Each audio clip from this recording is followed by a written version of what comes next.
ਤਾਂ ਇਹ ਉਹ ਮਜ਼ਦੂਰ ਸੀਗੇ ਜਿਨ੍ਹਾਂ ਨੇ ਇਹ ਤਹਈਆ ਕਰਨਾ ਸੀਗਾ ਕਿ ਆਪਾਂ ਯਾਰ ਪਿੰਡ ਚੱਲਦੇ ਹਾਂ। ਔਰ ਇੱਥੇ ਸਾਡੀਆਂ ਸਰਕਾਰਾਂ ਦੀ ਮੈਂ ਕਹੂੰਗਾ ਕਿ ਬਹੁਤ ਵੱਡੀ ਨਾਕਾਮੀ ਆ।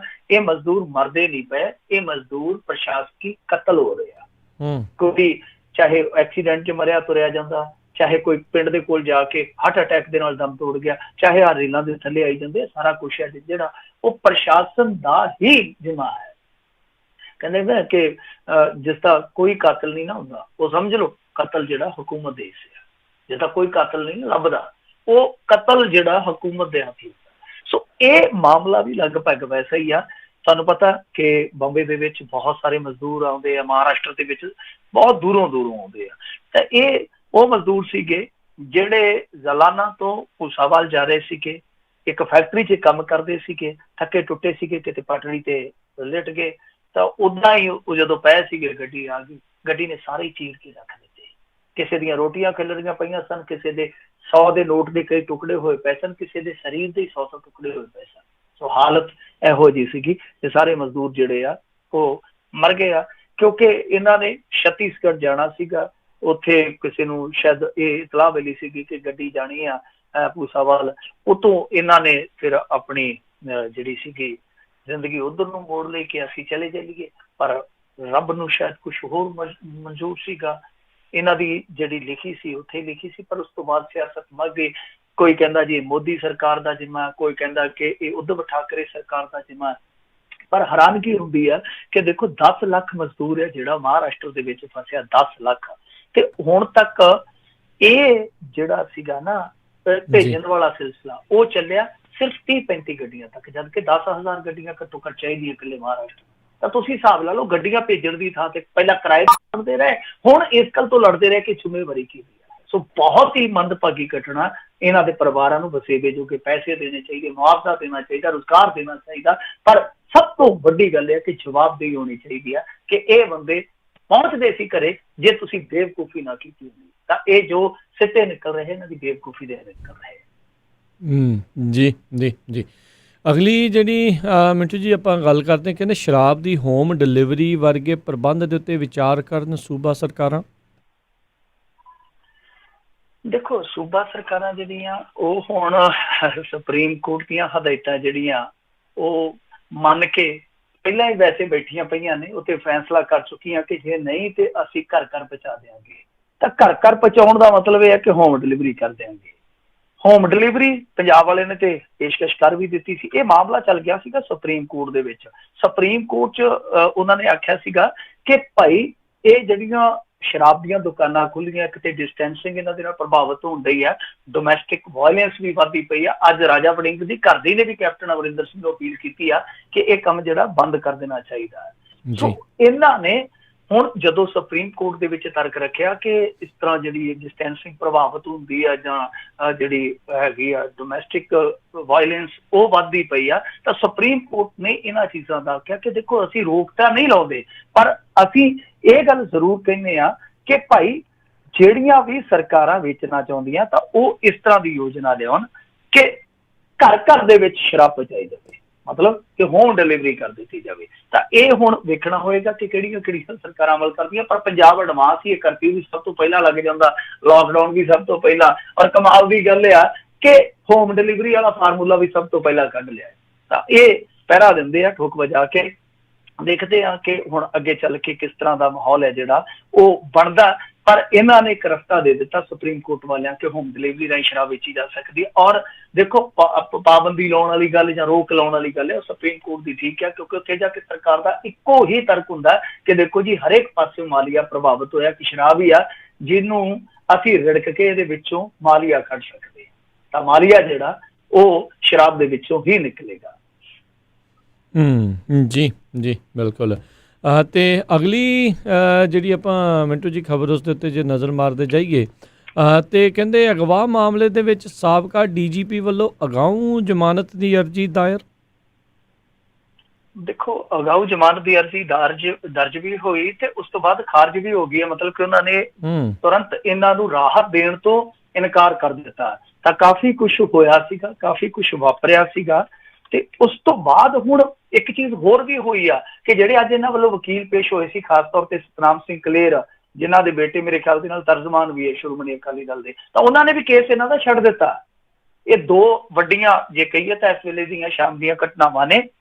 ਗੱਲ ਇਹ ਆ ਕਿ ਇਹ ਮਾਮਲਾ ਜਿਹੜਾ ਹੁਣ ਅੱਗੇ ਕੋਰਟ ਕਚਹਿਰੀਆਂ ਦੇ ਵਿੱਚ ਲਮਕਣਾ ਤੇ ਤੈਅ ਹੀ ਆ, ਪਰ ਸਾਰਿਆਂ ਦੀ ਨਿਗਾਹ ਇਹ ਸੀਗੀ ਕਿ ਕੀ ਜ਼ਮਾਨਤ ਇੱਥੋਂ ਮਿਲਦੀ ਹੈ ਜਾਂ ਨਹੀਂ ਮਿਲਦੀ। ਤਾਂ ਅਗਾਊ ਜ਼ਮਾਨਤ ਜਿਹੜੀ ਇਹਨਾਂ ਤੇ ਦੇਣ ਤੋਂ ਇਨਕਾਰ ਕਰ ਦਿੱਤਾ, ਹੁਣ ਉਤਲੀਆਂ ਕੋਰਟਾਂ ਦੇ ਵਿੱਚ ਜਾਣਗੇ। ਤਾਂ ਗੱਲ ਇਹ ਆ ਕਿ ਅਕਾਲੀ ਦਲ ਨੇ ਥੋੜਾ ਜਿਹਾ ਇਹ ਆਪਣੇ ਆਪ ਦੇ ਵਿੱਚ ਕਹੀਏ ਕਿ ਮੁਸੀਬਤ ਵਾਲਾ ਪੰਗਾ ਪਾ ਲਿਆ ਸੀ, ਕਿਉਂਕਿ ਸਤਨਾਮ ਸਿੰਘ ਕਲੇਰ ਅਕਸਰ ਉਹਨਾਂ ਦੇ ਕੇਸ ਲੜਦੇ ਬਾਦਲ ਕਹਿੰਦੇ, ਜਾਂ ਕਹਿ ਲਈਏ ਕਿ ਵੈਸੇ ਤਾਂ ਕਥਿਤ ਤੌਰ ਤੇ ਵੀ ਸੁਣਨ ਚ ਆਉਂਦਾ ਕਿ ਉਹ ਸ਼੍ਰੋਮਣੀ ਕਮੇਟੀ ਦੇ ਐਡਵਾਈਜ਼ਰ ਵੀ ਹੈ, ਲੀਗਲ ਐਡਵਾਈਜ਼ਰ ਵੀ ਹੈ। ਹੁਣ ਹੈਗੇ ਆ ਕਿ ਨਹੀਂ ਆਫੀਸ਼ੀਅਲੀ ਮੈਨੂੰ ਪਤਾ ਨਹੀਂ ਹੈ, ਸੋ ਇਸ ਕਰਕੇ ਮੈਂ ਤਾਂ ਕਰਕੇ ਕਹਿ ਰਿਹਾ ਕਥਿਤ ਤੌਰ ਤੇ ਕਹਿ ਰਹੇ ਆ ਲੋਕ।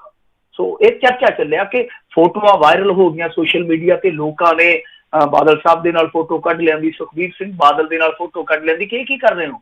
ਔਰ ਸੁਖਬੀਰ ਸਿੰਘ ਬਾਦਲ ਹੋਰਾਂ ਦਾ ਜਿਹੜਾ ਇਹ ਅੱਗੇ ਵੀ ਮਾਮਲਾ ਗੂੰਜਿਆ, ਤੁਹਾਨੂੰ ਪਤਾ ਹੀ ਹੋਣਾ ਕਿ ਪ੍ਰੋਫੈਸਰ ਦਵਿੰਦਰਪਾਲ ਸਿੰਘ ਭੁੱਲਰ ਵਾਸਤੇ ਇੱਕ ਮੰਨੇ ਤੇ ਇਹ ਮੰਗਦੇ ਸਨ ਖਲਾਸੀ, ਤੇ ਦੂਜੇ ਪਾਸੇ ਜਦੋਂ ਸੈਣੀ ਤੇ ਪਹਿਲਾਂ ਇਹੀ ਮਾਮਲਾ ਦਰਜ ਹੋਇਆ 2008-9 ਦੇ ਵਿੱਚ, ਜਦ ਹਾਈ ਕੋਰਟ ਦੇ ਹੁਕਮਾਂ ਤੇ CBI ਨੇ ਮਾਮਲਾ ਦਰਜ ਕੀਤਾ ਸੀਗਾ, ਤਾਂ ਉਸ ਸਮੇਂ ਜਦੋਂ ਸੁਪਰੀਮ ਕੋਰਟ ਚ ਗਿਆ ਸੈਣੀ, ਤਾਂ ਇਹਨਾਂ ਨੇ ਕੀ ਕਿਹਾ ਸੀਗਾ, ਇਹ ਜਾ ਕੇ ਕਹਿੰਦੇ ਉਹਨਾਂ ਦੇ ਹੱਕ ਦੇ ਵਿੱਚ, ਮਤਲਬ ਕਿ ਸੈਣੀ ਉਹਨਾਂ ਦੇ ਹੱਕ ਦੇ ਵਿੱਚ ਜਾ ਕੇ ਹਲਫਨਾਮਾ ਦੇ ਕੇ ਕਹਿੰਦੇ ਕਿ ਜੇ ਮੰਨ ਲਓ ਸੈਣੀ ਤੇ ਕੋਈ ਸਿਕੰਜਾ ਕੱਸਿਆ ਜਾਂਦਾ ਤਾਂ ਫਿਰ ਜਿਹੜੇ ਦਵਿੰਦਰਪਾਲ ਸਿੰਘ ਭੁੱਲਰ ਵਰਗੇ ਇੰਤਹਾ ਪਸੰਦ ਲੋਕ ਆ ਉਹਨਾਂ ਦੇ ਹੌਸਲੇ ਬੁਲੰਦ ਹੋ।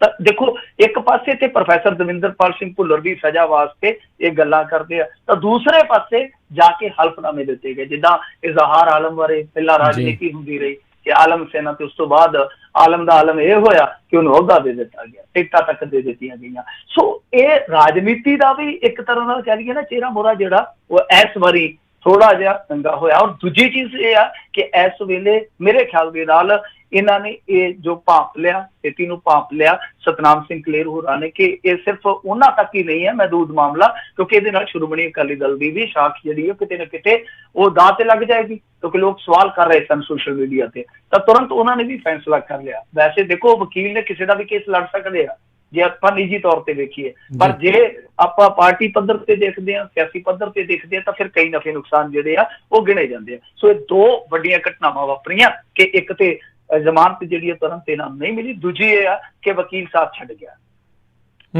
ਜੀ ਜੀ। ਤੇ ਵੈਸੇ ਅਜੇ ਕੋਈ ਹੈ ਫੜਨ ਦੀ, ਕਹਿੰਦੇ ਵੀ ਦਿੱਲੀ ਨੂੰ ਸਪੈਸ਼ਲ ਟੀਮ ਘੱਲਣ ਦੀ ਲੋਕੀ ਮੰਗ ਕਰ ਰਹੇ ਆ।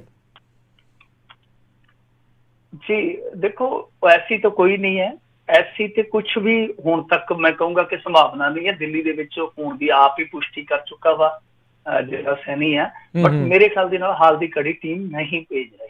ਔਰ ਸਭ ਤੋਂ ਵੱਡਾ ਸਵਾਲ ਤੇ ਇਹ ਹੈ ਕਿ ਜੇ ਮੰਨ ਲਓ ਕੋਈ ਅਰੈਸਟ ਹੀ ਕਰਨ ਵਾਲਾ ਹੁੰਦਾ, ਪਹਿਲਾਂ ਪਹਾੜਾਂ ਨੂੰ ਚੜਿਆ ਕਰਕੇ ਮੂੰਹ ਨੇਰੇ ਤੇ ਫਿਰ ਉੱਥੋਂ ਥੱਲੇ ਨੂੰ ਰਿੜਿਆ, ਤੇ ਪੁਲਿਸ ਅਫਸਰ ਤੇ ਇੱਕ ਪੰਜਾਬ ਦਾ ਆਪ ਮੰਨਦਾ ਕਿ ਉਹਨੇ ਮੈਨੂੰ ਫੋਨ ਕੀਤਾ ਸੀਗਾ, ਹੈ ਸਾਰੀਆਂ ਗੱਲਾਂ ਤੇ ਆਨ ਦੀ ਰਿਕਾਰਡ ਹੋ ਗਈਆਂ, ਤੇ ਉਹਨੂੰ ਸਗੋਂ ਦਵਾਈ ਜਾਂਦਾ ਸੀਗਾ, ਜਿੱਦਾਂ ਕਰੀਏ ਸੇਫ ਪੈਸੇਜ ਦਵਾਈ ਜਾਂਦਾ ਸੀਗਾ ਕਿ ਇੱਧਰ ਨੂੰ ਚਲਾ ਜਾਣ ਦਿਓ ਜੀ, ਸਾਡਾ ਸਾਬਕਾ ਪੁਲਿਸ ਮੁਖੀ ਆ। ਤੇ ਜਦ ਨੂੰ ਆਇਆ ਫਿਰ ਥੱਲੇ ਨੂੰ ਚੰਡੀਗੜ੍ਹ ਵਾਇਆ ਪੰਜਾਬ ਇੱਧਰ ਦੀ ਲੰਘਿਆ ਹੋਊਗਾ ਨਾ ਦਿੱਲੀ ਨੂੰ। ਇਹ ਨੀਤ ਹੁੰਦੀ ਆ, ਤੁਹਾਨੂੰ ਪਤਾ ਜੇ ਕਰਨਾ ਹੋਵੇ ਤਾਂ ਕਰ ਸਕਦੇ ਸਨ। ਜੀ ਜੀ ਜੀ। ਅਗਲੀ ਜਿਹੜੀ ਆਪਾਂ ਮਿੰਟੂ ਜੀ ਜਿਹੜੀ ਗੱਲ ਕਰਦੇ ਹਾਂ, ਕਹਿੰਦੇ ਕਪੂਰਥਲੇ ਦੇ ਵਿੱਚ ਵਾਪਰੀ ਵੱਡੀ ਵਾਰਦਾਤ, ਪੁਲਿਸ ਮੁਲਾਜ਼ਮ ਨੇ ਗੋਲੀਆਂ ਦੇ ਨਾਲ ਭੁੰਨਿਆ ਕੌਮਾਂਤਰੀ ਕਬੱਡੀ ਖਿਡਾਰੀ। ਇਹ ਹੁਣੇ ਮੈਂ ਵੀ ਹਰਜੀਤ ਸਿੰਘ ਤੁਰਿਆ ਫਿਰਦਾ ਸੀ, ਇਹ ਹੁਣ ਇੱਕ ਹੋਰ ASI ਦੀ ਕਰਤੂਤ ਦੇਖ ਲਓ। ਹਾਂਜੀ ਦੇਖੋ ਇਹ ਤੇ ਮਾਮਲਾ ਜਿਹੜਾ ਵਾਕਿਆ ਹੀ ਅੱਜ ਨਾ ਪੰਜਾਬ ਸਾਰੇ ਨੂੰ ਜਿੱਦਾਂ ਕਹਿ ਲਈਏ ਹੱਥਲ ਕਰ ਗਿਆ, ਰਵਾ ਗਿਆ। ਬਹੁਤ ਜ਼ਿਆਦਾ ਦੁਖਦਾਇਕ ਸੀਗਾ ਇਹ ਸਭ ਕੁਛ, ਕਿਉਂਕਿ ਕਤਲ ਕਿੱਥੋਂ ਹੋਇਆ ਕਿ ਗੱਡੀ ਜਿਹੜੀ ਸੀ, ਮੁੰਡੇ ਖੇਡਣ ਵਾਲੇ ਸੀ ਕਿ ਚਿਕਨ ਚੁਕਨ ਖਾ ਕੇ ਖੇਡ ਕੇ ਤੇ ਮਿਹਨਤ ਮੁਹਨਤ ਕਰਕੇ ਆਈ ਜਾਂਦੇ ਸੀ। ਗੱਡੀ ਇੱਕ ਦੋ ਵਾਰੀ ਕ੍ਰਾਸ ਹੋਈ ਆ ਦੱਸਦੇ ਆ, ਗਾਂਹ ਜਾ ਕੇ ਗੱਡੀ ਰੁਕ ਗਈ ਉਹਨਾਂ ਦੇ ਗਰਾਊਂਡ ਦੇ ਕੋਲ, ਤੇ ਉਹਨਾਂ ਨੇ ਵੇਖਣ ਦਾ ਯਤਨ ਕੀਤਾ, ਪਰਦੇ ਪੁਰਦੇ ਲੱਗੇ ਸੀਗੇ, ਤੇ ਉਹ ਜਿਹੜਾ ਥਾਣੇਦਾਰ ਸੀ ਉਤਰਿਆ ਸੀ, ਉਹਨੇ ਗੋਲੀਆਂ ਭਰਾ ਦਿੱਤੀਆਂ। ਮੁੰਡਾ ਜਿਹੜਾ ਕੌਮਾਂਤਰੀ ਪੱਧਰ ਦਾ ਖਿਡਾਰੀ ਸੀਗਾ, ਖਿਡਾਰੀ ਕੋਈ ਦੇਖੋ ਐ ਨਹੀਂ ਹੈਗਾ ਕਿ ਜੁੱਲੇ ਚ ਉੱਠ ਕੇ ਕੋਈ ਖਿਡਾਰੀ ਬਣ ਜਾਂਦਾ, ਹਜ਼ਾਰਾਂ ਚ ਇੱਕ ਕੌਮਾਂਤਰੀ ਪੱਧਰ ਦਾ ਖਿਡਾਰੀ ਬਣਦਾ, ਤੇ ਮਿੰਟਾਂ ਦੇ ਵਿੱਚ ਮਾਰ ਕੱਟਿਆ ਬੰਦਾ। ਦੂਜਾ ਜਿਹੜਾ ਸੀਗਾ ਉਹ ਜ਼ਖਮੀ ਹੋਇਆ ਵਿਚਾਰਾ, ਉਹ ਮਾਸੀ ਬਚਿਆ, ਤੇ ਤੀਜਾ ਜਿਹੜਾ ਭੱਜ ਭਜਾ ਕੇ ਉੱਥੋਂ ਪਾਸੇ ਹੋ ਗਿਆ। ਬਾਅਦ ਦੇ ਵਿੱਚ ਹੁਣ ਸਭ ਤੋਂ ਵੱਡੀ ਗੱਲ ਜਿਹੜੀ ਵੇਖਣ ਵਾਲੀ ਹੋਈ ਆ ਉਹ ਇਹ ਹੋਈ ਕਿ ਇਸ ਮਾਮਲੇ ਦੇ ਵਿੱਚ ਕੰਟਰਾਡਿਕਸ਼ਨ ਵੇਖੀ ਗਈ। ਜਿਹੜਾ ਤਾਂ IO ਸੀਗਾ ਉਹ ਕੁਛ ਹੋਰ ਕਹਿ ਰਿਹਾ ਸੀ, ਕਹਿੰਦਾ ਕਿ ਦੇਖੋ ਜੀ ਇਹ ਸੈਲਫ ਡਿਫੈਂਸ ਦੇ ਵਿੱਚ, ਜਿਸ ਤਰ੍ਹਾਂ ਕਿ ਥਾਣੇਦਾਰ ਡਰ ਗਿਆ ਸੀਗਾ ਕਿ ਜਦੋਂ ਕੋਈ ਬਾਹਰੋਂ ਆ ਕੇ ਗੱਡੀ ਕੋਈ ਦੇਖ ਰਿਹਾ ਸੀਗਾ ਕਿ ਕੌਣ ਖਲੋਤਾ, ਤੇ ਦੂਜਾ ਕਹਿ ਰਿਹਾ ਸੀਗਾ ਕਿ ਨਹੀਂ ਜੀ ਇਹ ਜਦੋਂ ਵੇਖਣ ਗਏ ਬਸ ਉਹਨੇ ਗੁੱਸੇ ਦੇ ਵਿੱਚ ਆ ਕੇ ਗੋਲੀ ਮਾਰ ਦਿੱਤੀ ਹੈ। SSP ਕਹਿ ਰਿਹਾ ਕਿ ਪਾਰਕ ਗੱਡੀ ਸੀਗੀ ਉਹਦੇ ਤੋਂ ਇਹ ਦੋਵੇਂ ਧਿਰਾਂ ਮਤਲਬ ਕਿ ਟਕਰਾਈਆਂ, ਇੱਕ ਪਾਸੇ ਸੈਲਫ ਡਿਫੈਂਸ, ਦੂਜੇ ਪਾਸੇ ਕਿਹਾ ਜਾ ਰਿਹਾ ਕਿ ਉਹਦਾ ਰਿਵਾਲਵਰ ਜਿਹੜਾ ਸਰਵਿਸ ਵਾਲਾ ਸੀ, ਦੂਜੇ ਪਾਸੇ ਕਿਹਾ ਜਾ ਰਿਹਾ ਕਿ ਲਾਇਸੈਂਸੀ ਆ। ਕੱਲ ਨੂੰ ਕੋਈ ਗੋਲੀ ਟੈਂਪਰ ਕਰ ਦਿੱਤੀ ਜਾਂਦੀ ਹੈ ਜਾਂ ਇੱਧਰ ਉੱਧਰ ਹਥਿਆਰ ਕਰ ਦਿੱਤਾ ਜਾਂਦਾ, ਦੱਸਿਆ ਕੁਛ ਜਾਂਦਾ, ਗੋਲੀ ਕਿਸੇ ਹੋਰ ਦੀ ਨਿਕਲ ਜਾਂਦੀ, ਬੋਰਾਂ ਦਾ ਫਰਕ ਪੈ ਜਾਂਦਾ ਤੇ ਮੁੜ ਕੇ ਕੇਸ ਤੁਹਾਡਾ ਡਿੱਗ ਪੈਣਾ। ਸੈਲਫ ਡਿਫੈਂਸ ਬਣਾਉਣ ਦਾ ਯਤਨ ਵੀ ਕੀਤਾ ਜਾ ਰਿਹਾ। ਸੋ ਇਹ DGP ਜਿਹੜੇ ਅੱਗੇ ਮੂਵਮੈਂਟ ਚਲਾ ਕੇ ਹਟੇ ਆ ਮੈਂ ਹਰਜੀਤ, ਉਹਨਾਂ ਦਾ ਫਰਜ਼ ਬਣਦਾ ਸੀ, ਕਿਉਂਕਿ ਕਮਾਂਤਰੀ ਖਿਡਾਰੀ ਵੀ ਤੇ ਕੋਈ ਸੌਖਾ ਨਹੀਂ ਹੈ ਨਾ ਕੋਈ ਬੰਨਾ, ਉਹਦੀ ਵੀ ਕੋਈ ਵੈਲਿਊ ਜਾਣ ਦੀ ਜਿਹੜੀ ਆ ਉਹ ਕਿਸੇ ਥਾਣੇਦਾਰ ਨਾਲੋਂ ਘੱਟ ਨਹੀਂ ਹੈਗੀ। ਉਹ ਵੀ ਤੁਹਾਨੂੰ ਰਿਪਰੈਜ਼ੈਂਟ ਕਰ ਰਿਹਾ ਸੀ। ਜੇ ਤੁਹਾਡਾ ਥਾਣੇਦਾਰ ਤੁਹਾਡੀ ਫੋਰਸ ਨੂੰ ਰਿਪਰੈਜ਼ੈਂਟ ਕਰਦਾ ਤਾਂ ਦੇਸ਼ ਨੂੰ ਕਰਦਾ। ਉਹ UK 'ਚ ਖੇਡ ਕੇ ਆਇਆ, ਕੈਨੇਡਾ 'ਚ ਖੇਡ ਕੇ ਆਇਆ, ਤਾਂ ਉਹਦੇ ਵਾਸਤੇ ਤੁਸੀਂ ਟਵੀਟ ਵੀ ਨਹੀਂ ਕਰ ਰਹੇ, ਉਹਦੇ ਘਰਦਿਆਂ ਨੂੰ ਭਰੋਸਾ ਵੀ ਨਹੀਂ ਦੇ ਰਹੇ। ਹੁਣ ਦੇਖਦੇ ਹਾਂ ਕੱਲ ਨੂੰ ਕੀ ਪਰਚਾ ਬਣਦਾ, ਕੀ ਇਹਦੇ ਵਿੱਚ ਨਿਕਲਦਾ। ਜੀ ਜੀ ਬਿਲਕੁਲ। ਸੋ ਇਹ ਤਾਂ ਆਪਾਂ ਦੇਖ ਹੀ ਰਹੇ ਹਾਂ ਵੀ ਕਿੱਦਾਂ ਦਾ ਵਰਤਾਰਾ ਜਿਹੜਾ ਰਿਹਾ ਵੀ ਪੁਲਿਸ ਦਾ। ਸੋ ਇਹ ਮਾੜੀ ਗੱਲ ਆ, ਇਹ ਚੀਜ਼ ਵਾਪਰੀ ਹੈ। ਅਤੇ ਹੁਣ ਜਿਹੜੇ ਉਦੋਂ ਪੁਲਿਸ ਦਾ ਸਾਥ ਦੇ ਰਹੇ ਸੀ, ਹੁਣ ਵੀ ਉਹਨਾਂ ਨੂੰ ਇਸ ਪੁਲਿਸ ਦੀ ਨਾਕਾਮੀ ਦੇ ਉੱਤੇ ਅਤੇ ਇਹਨਾਂ ਦੇ ਵੱਲੋਂ ਕੀਤੇ ਗਏ ਗੱਲ ਦੇ ਉੱਤੇ ਵੀ ਬੋਲਣਾ ਚਾਹੀਦਾ ਹੈਗਾ ਆ। ਅਤੇ ਮਿੰਟੂ ਜੀ ਜ਼ਰੂਰ ਦੱਸ ਦਿਓ ਵੀ ਕਰੋਨਾ ਵਾਇਰਸ ਦੇ ਨਾਲ ਸੰਬੰਧਿਤ ਕੀ ਕੁਛ ਸਰਗਰਮੀਆਂ ਜਿਹੜੀਆਂ ਆ ਉਹ ਰਹੀਆਂ ਅੱਜ ਦੇ ਦਿਨ। ਦੇਖੋ ਕਰੋਨਾ ਦੇ ਨਾਲ ਸੰਬੰਧਿਤ ਜਿਹੜੀਆਂ ਸਰਗਰਮੀਆਂ ਨੇ ਉਹ ਉਹੀ ਨੇ ਤਕਰੀਬਨ, ਕਿ ਡਾਟਾ ਵੀ ਥੋੜਾ ਬਦਲ ਜਾਂਦਾ ਜਾਂ ਮਰਨ ਵਾਲੇ ਬਦਲ ਜਾਂਦੇ, ਨਾਮ ਬਦਲ ਜਾਂਦੇ, ਲਿਸਟਾਂ ਬਦਲ ਜਾਂਦੀਆਂ। ਬਾਕੀ ਹੈ ਸਭ ਕੁਛ ਉਹੀ ਆ ਕਿ ਕਿਧਰੇ ਕੋਈ ਕੁਰਲਾ ਰਿਹਾ, ਕਿਧਰੇ ਕੋਈ ਟੈਸਟਿੰਗ ਦਾ ਰੌਲਾ ਪਾ ਰਿਹਾ, ਕਿਧਰੇ ਕੋਈ ਆਪਣੇ ਰਿਸ਼ਤੇਦਾਰ ਲਈ ਦੁਆ ਕਰ ਰਿਹਾ, ਕੋਈ ਮਾਤਮ ਮਨਾ ਰਿਹਾ। ਤਾਂ ਗਿਣਤੀ ਇਸ ਵੇਲੇ ਕਰੋਨਾ ਵਾਇਰਸ ਕੇਸਾਂ ਦੀ ਹੋ ਗਈ 39,54,826। ਡੈਥ ਕੇਸ ਜਿਹੜੇ ਆ ਉਹ 2,71,000 ਆ, ਯਾਨੀ ਪੌਣੇ 3 ਲੱਖ ਮੰਨ ਕੇ ਚਲੋ। ਰਿਕਵਰਡ ਜਿਹੜੇ ਆ ਉਹ ਵੱਧ ਗਏ, ਹੁਣ 13.5 ਲੱਖ ਜਾਂ ਪੌਣੇ 14 ਲੱਖ ਦੇ ਕਰੀਬ ਹੋ ਗਈ। 13,61,000 ਐਗਜ਼ੈਕਟ ਗਿਣਤੀ ਆ। ਜੇ ਆਪਾਂ ਇੰਡੀਆ ਦੀ ਗੱਲ ਕਰੀਏ ਤਾਂ ਇੰਡੀਆ ਜਿਹੜਾ ਉਹ ਵੀ ਮੈਂ ਕਹੂੰਗਾ ਕਿ ਇੱਕ ਜਿਹੜੇ ਕਹੀਏ ਖਤਰਨਾਕ ਚੀਜ਼ ਸਟੇਜ ਵੱਲ ਵੱਧਦਾ ਪਿਆ। ਮੈਂ ਇਹ ਤੇ ਨਹੀਂ ਕਹੂੰਗਾ ਕਿ ਖਤਰਨਾਕ ਸਟੇਜ ਨੂੰ ਛੋ ਗਿਆ ਵਾ, ਪਰ ਖਤਰਨਾਕ ਸਟੇਜ ਬੰਨੀ ਜਾ ਰਿਹਾ, ਕਿਉਂਕਿ 57,306 ਮਾਮਲੇ ਇਸ ਟਾਈਮ ਤੇ 1,900 ਮੌਤਾਂ ਹੋ ਚੁੱਕੀਆਂ। ਟੈਸਟਿੰਗ ਜਿਹੜੀ ਆ ਉਹ ਲਗਭਗ 14.5 ਲੱਖ ਦੀ ਆ। ਸੋ ਇਹ ਚੀਜ਼ਾਂ ਜਿਹੜੀਆਂ ਨਾ ਡਰਾਉਂਦੀਆਂ ਨੇ। ਇੰਡੀਆ ਨੂੰ ਥੋੜਾ ਜਿਹਾ ਹੁਣ ਕੰਮ ਖਿੱਚਣਾ ਪਊਗਾ। ਜੇ ਆਪਾਂ ਗੱਲ ਕਰੀਏ ਕਿ ਜਿਹੜੇ ਹੈਗੇ UN ਵਾਲੇ ਗੁਤੇਰਸ, ਉਹਨਾਂ ਨੇ ਕਿਹਾ ਕਿ ਮਹਾਂਮਾਰੀ ਕਾਰਨ ਨਫ਼ਰਤ ਦੀ ਵੀ ਸੁਨਾਮੀ ਆ ਰਹੀ ਹੈ, ਮਤਲਬ ਕਿ ਮੁਸਲਮਾਨਾਂ ਤੇ ਵੀ ਹਮਲੇ ਹੋ ਰਹੇ ਆ, ਸੈਲਾਨੀਆਂ ਨੂੰ ਵੀ ਨਫ਼ਰਤ ਦੀ ਨਿਗਾਹ ਨਾਲ ਵੇਖਿਆ ਜਾ ਰਿਹਾ, ਘੱਟ ਗਿਣਤੀਆਂ ਨਾਲ ਵੀ ਥੋੜਾ ਹੋ ਰਿਹਾ। ਸੋ ਇਹ ਉਹਨਾਂ ਨੇ ਕਿਹਾ, ਵੱਡਾ ਬਿਆਨ ਹੈ ਮੇਰੇ ਖਿਆਲ ਦੇ ਨਾਲ ਜੇ ਆਪਾਂ ਵੇਖੀਏ ਸਰਕਾਰ ਦੇ ਲਿਹਾਜ਼ ਨਾਲ। ਕੈਨੇਡਾ ਦੇ ਵਿੱਚ ਇੱਕ ਭਾਰਤੀ ਨਾਗਰਿਕ ਨੇ ਇੱਕ ਐਂਟੀ ਮੁਸਲਿਮ ਪੋਸਟ ਲਿਖੀ ਹੈ ਇਸੇ ਹੀ ਆਪਾਂ ਜੇ ਵੇਖੀਏ ਚੱਕਰ ਦੇ ਵਿੱਚ, ਤਾਂ ਉਸ ਤੋਂ ਬਾਅਦ ਨੌਕਰੀ ਤੋਂ ਹਟਾ ਦਿੱਤਾ ਗਿਆ। ਦੁਬਈ ਦੇ ਵਿੱਚ ਅੱਗੇ ਵੇਖਿਆ ਗਿਆ ਸੀ ਮਾਮਲਾ। ਤੇ ਅਫਗਾਨਿਸਤਾਨ ਦੇ ਸਿਹਤ ਮੰਤਰੀ ਨੂੰ ਕਰੋਨਾ ਵਾਇਰਸ ਹੋ ਗਿਆ। ਜੇ ਇੰਡੀਆ ਦੀ ਗੱਲ ਕਰੀਏ ਤਾਂ ਇੰਡੀਆ ਦੇ ਵਿੱਚ ਰਿਕਵਰੀ ਰੇਟ ਥੋੜਾ ਜਿਹਾ ਸੁਧਰਿਆ, ਹੁਣ 24 ਘੰਟਿਆਂ 'ਚ ਕਹਿੰਦੇ 1273 ਬੰਦੇ ਹੋਰ ਠੀਕ ਹੋਏ ਆ। ICMR ਦੇ ਨੂੰ ਪਲਾਜ਼ਮਾ ਥੈਰੇਪੀ ਦਾ ਕਲੀਨਿਕਲ ਟ੍ਰਾਇਲ ਕਰਨ ਵਾਸਤੇ ਮਨਜ਼ੂਰੀ ਜਿਹੜੀ ਆ ਮਿਲ ਗਈ ਆ। ਤੇ ਜੇ ਆਪਾਂ ਰਾਹੁਲ ਗਾਂਧੀ ਦੀ ਗੱਲ ਕਰੀਏ, ਉਹਨਾਂ ਨੇ ਕਿਹਾ ਕਿ ਕਰੋਨਾ ਤੋਂ PM ਇਕੱਲਾ ਨਹੀਂ ਜਿੱਤ ਸਕਦਾ, ਰਾਜਾਂ ਨੂੰ ਨਾਲ ਹਿੱਸੇਦਾਰ ਬਣਾਉਣਾ ਹੀ ਪਵੇਗਾ। ਅੱਛਾ ਬਿਆਨ ਹੈ ਇਹਨਾਂ ਦਾ ਮੇਰੇ ਖਿਆਲ ਦੇ ਨਾਲ, ਸਾਰਿਆਂ ਨੂੰ ਤਾਲਮੇਲ ਬਣਾ ਕੇ ਚੱਲਣਾ ਪਊਗਾ। ਇੱਧਰ ਆਰਥਰ ਰੋਡ ਜੇਲ੍ਹ ਆ, ਬਹੁਤ ਵੱਡੀ ਜੇਲ੍ਹ ਹੈ ਮਹਾਰਾਸ਼ਟਰ ਦੇ ਵਿੱਚ। ਉੱਥੇ ਦੱਸਦੇ ਆ ਕਿ 103 ਸੈਂਪਲ ਜਿਹੜੇ ਆ ਉਹ ਕਰੋਨਾ ਪੋਜ਼ਿਟਿਵ ਪਾਏ ਗਏ, ਕੁਝ ਪੁਲਿਸੀਏ ਤੇ ਕੁਝ ਕੈਦੀ ਜਿਹੜੇ ਇਹਦੇ ਵਿੱਚ ਸ਼ਾਮਲ ਹੈ। ਮਹਾਰਾਸ਼ਟਰ 'ਚ ਕਰੋਨਾ ਦੇ ਮਾਮਲੇ ਜਿਹੜੇ 18,000 ਤੋਂ ਵੱਧ ਹੋ ਗਿਆ। ਕੱਲੀ ਮੁੰਬਈ ਦੇ ਵਿੱਚ ਇਹ ਅੰਕੜਾ 11,000 ਤੋਂ ਜ਼ਿਆਦਾ ਹੈ। ਦੇਖੋ ਤੁਸੀਂ ਕਿ ਕਿਸ ਤਰ੍ਹਾਂ ਮੁੰਬਈ ਜਿਹੜੀ ਆ ਉਹ ਬਾਰਿਸ਼ ਦੇ ਨਾਲ ਵੀ ਕਈ ਵਾਰ ਡੁੱਬ ਜਾਂਦੀ ਆ, ਤੇ ਇਸ ਵੇਲੇ ਜੇ ਕਹੀਏ ਤਾਂ ਕਰੋਨਾ ਦੇ ਨਾਲ ਵੀ ਪੁੱਜੀ ਪਈ ਆ। 3,000 ਤਾਂ ਜਿਹੜੇ ਤਬਲੀਗੀ ਸੀਗੇ ਉਹ 28 ਦਿਨ ਦਾ ਕੁਆਰੰਟੀਨ ਪੀਰੀਅਡ ਹੈ ਜਿਹੜਾ ਉਹ ਵੀ ਪੂਰਾ ਕਰ ਚੁੱਕੇ, ਪਰ ਸਰਕਾਰ ਛੱਡ ਨਹੀਂ ਰਹੀ। ਤਾਂ ਖੁਦ ਹੁਣ ਦਿੱਲੀ ਵਾਲੇ ਪੁੱਛਦੇ ਪਏ ਮਹਿਕਮੇ ਵਾਲੇ, ਗ੍ਰਹਿ ਮੰਤਰਾਲੇ ਨੂੰ ਕਿ ਇਹਨਾਂ ਦਾ ਕੀ ਕਰੀਏ, ਦੱਸੋ। ਹੁਣ ਤੁਸੀਂ ਇਹਨਾਂ ਨੂੰ ਗੋਲੀ ਥੋੜੀ ਨਾ ਮਾਰਨੀ, ਇੰਨੇ ਦਿਨ ਰੱਖ ਲਏ, 28 ਦਿਨ ਰੱਖ ਲਏ, ਉਹਨਾਂ ਨੂੰ ਘਰਾਂ ਨੂੰ ਜਾਣ ਦਿਓ। ਇਹ ਉਹ ਲੋਕ ਹੈ ਜਿਹੜੇ ਨੈਗੇਟਿਵ ਆਏ ਆ ਤੇ ਜਿਨ੍ਹਾਂ ਦਾ ਕਿਸੇ ਕੇਸ ਦੇ ਨਾਲ ਕੋਈ ਲੈਣਾ ਦੇਣਾ ਨਹੀਂ। ਹੁਣ ਕੇਸ ਬਣ ਜਾਵੇ ਤੇ ਕੋਈ ਵੱਖਰੀ ਗੱਲ ਹੈ। ਬਾਕੀ ਬਾਬਰੀ ਮਸਜਿਦ ਦੇ ਮਾਮਲੇ ਦੇ ਵਿੱਚ ਸੁਪਰੀਮ ਕੋਰਟ ਨੇ ਕਿਹਾ ਮੇਰੇ ਖਿਆਲ ਦੇ ਨਾਲ ਕਿ CBI ਜਿਹੜੀ ਆ 31 ਅਗਸਤ ਤੱਕ ਮਾਮਲਾ ਜਿਹੜਾ ਉਹ ਨਿਬੇੜ ਦੇਵੇ। ਇਹ ਵੀ ਇੱਕ ਵੱਡੀ ਇਸ ਮਾਮਲੇ ਦੀ ਜੇ ਆਪਾਂ ਦੇਖੀਏ ਤਾਂ ਕਾਨੂੰਨੀ ਕਾਰਵਾਈ ਆ। ਝਾਰਖੰਡ ਦੇ ਵਿੱਚ ਦੱਸਦੇ ਆ ਕਿ 750 ਰੁਪਏ ਦਾ ਕੋਈ ਟਿਕਟ ਸੀਗਾ, ਭਾਰਤੀ ਜਨਤਾ ਪਾਰਟੀ ਦਾ ਕੋਈ ਕਾਰਕੁਨ ਸੀਗਾ, ਉਹਨੇ ਮਾਈਗ੍ਰੈਂਟ ਵਰਕਰ ਤੋਂ 2,000 ਰੁਪਏ ਜ਼ਿਆਦਾ ਦੇਣ ਨੂੰ ਕਿਹਾ। ਤੇ ਇਸੇ ਚੀਜ਼ ਤੋਂ ਜਦੋਂ ਉਹ ਜਿਹੜਾ ਮਾਈਗ੍ਰੈਂਟ ਵਰਕਰ ਸੀ ਉਹ ਪੈਸੇ ਮੰਗ ਰਿਹਾ ਸੀ ਤਾਂ ਉਹਦਾ ਸਿਰ ਸੁਰਖਾਰ ਦਿੱਤਾ ਗਿਆ। ਪੰਜਾਬ ਦੀ ਜੇ ਗੱਲ ਕਰੀਏ 69ਵੀਂ ਮੌਤ ਹੋ ਗਈ ਇੱਥੇ ਪੰਜਾਬ ਦੇ ਵਿੱਚ। ਜੇ ਕੁੱਲ ਅੰਕੜਾ ਦੇਖੀਏ 1,750, ਠੀਕ ਹੋਏ 152, ਤੇ ਮੌਤਾਂ ਦੀ ਗਿਣਤੀ ਮੈਂ ਜਿਵੇਂ ਤੁਹਾਨੂੰ ਦੱਸਿਆ 29 ਹੋ ਗਈ ਆ, ਤੇ ਇਲਾਜ ਅਧੀਨ ਜਿਹੜੇ ਆ ਉਹ 1529 ਆ। ਤੇ ਦੂਜੀ ਗੱਲ ਕਿ ਬਿੱਲ ਜਮ੍ਹਾਂ ਕਰਨ ਵਾਸਤੇ ਪਾਵਰਕਾਮ ਨੇ ਕੈਸ਼ ਕਾਊਂਟਰ ਜਿਹੜੇ ਖੋਲ ਦਿੱਤੇ ਆ। ਛੱਤੀਸਗੜ੍ਹ 'ਚ ਜਿਹੜੇ ਫਸੇ ਪੰਜਾਬੀ ਆ ਉਹਨਾਂ ਨੇ ਕੈਪਟਨ ਨੂੰ ਗੁਹਾਰ ਲਾਈ ਕਿ ਸਾਡੇ ਬਾਰੇ ਵੀ ਸੋਚ ਲਓ। ਤੇ ਚੰਗੀ ਖਬਰ ਇਹ ਅੰਤ ਦੇ ਵਿੱਚ ਕਿ SHO ਜਿਹੜੀ ਅਰਸ਼ਪ੍ਰੀਤ ਕੌਰ ਸੀਗੀ ਉਹਨੇ ਕਰੋਨਾ ਨੂੰ ਮਾਤ ਦਿੱਤੀ ਹੈ ਜੀ ਜੀ ਬਿਲਕੁਲ।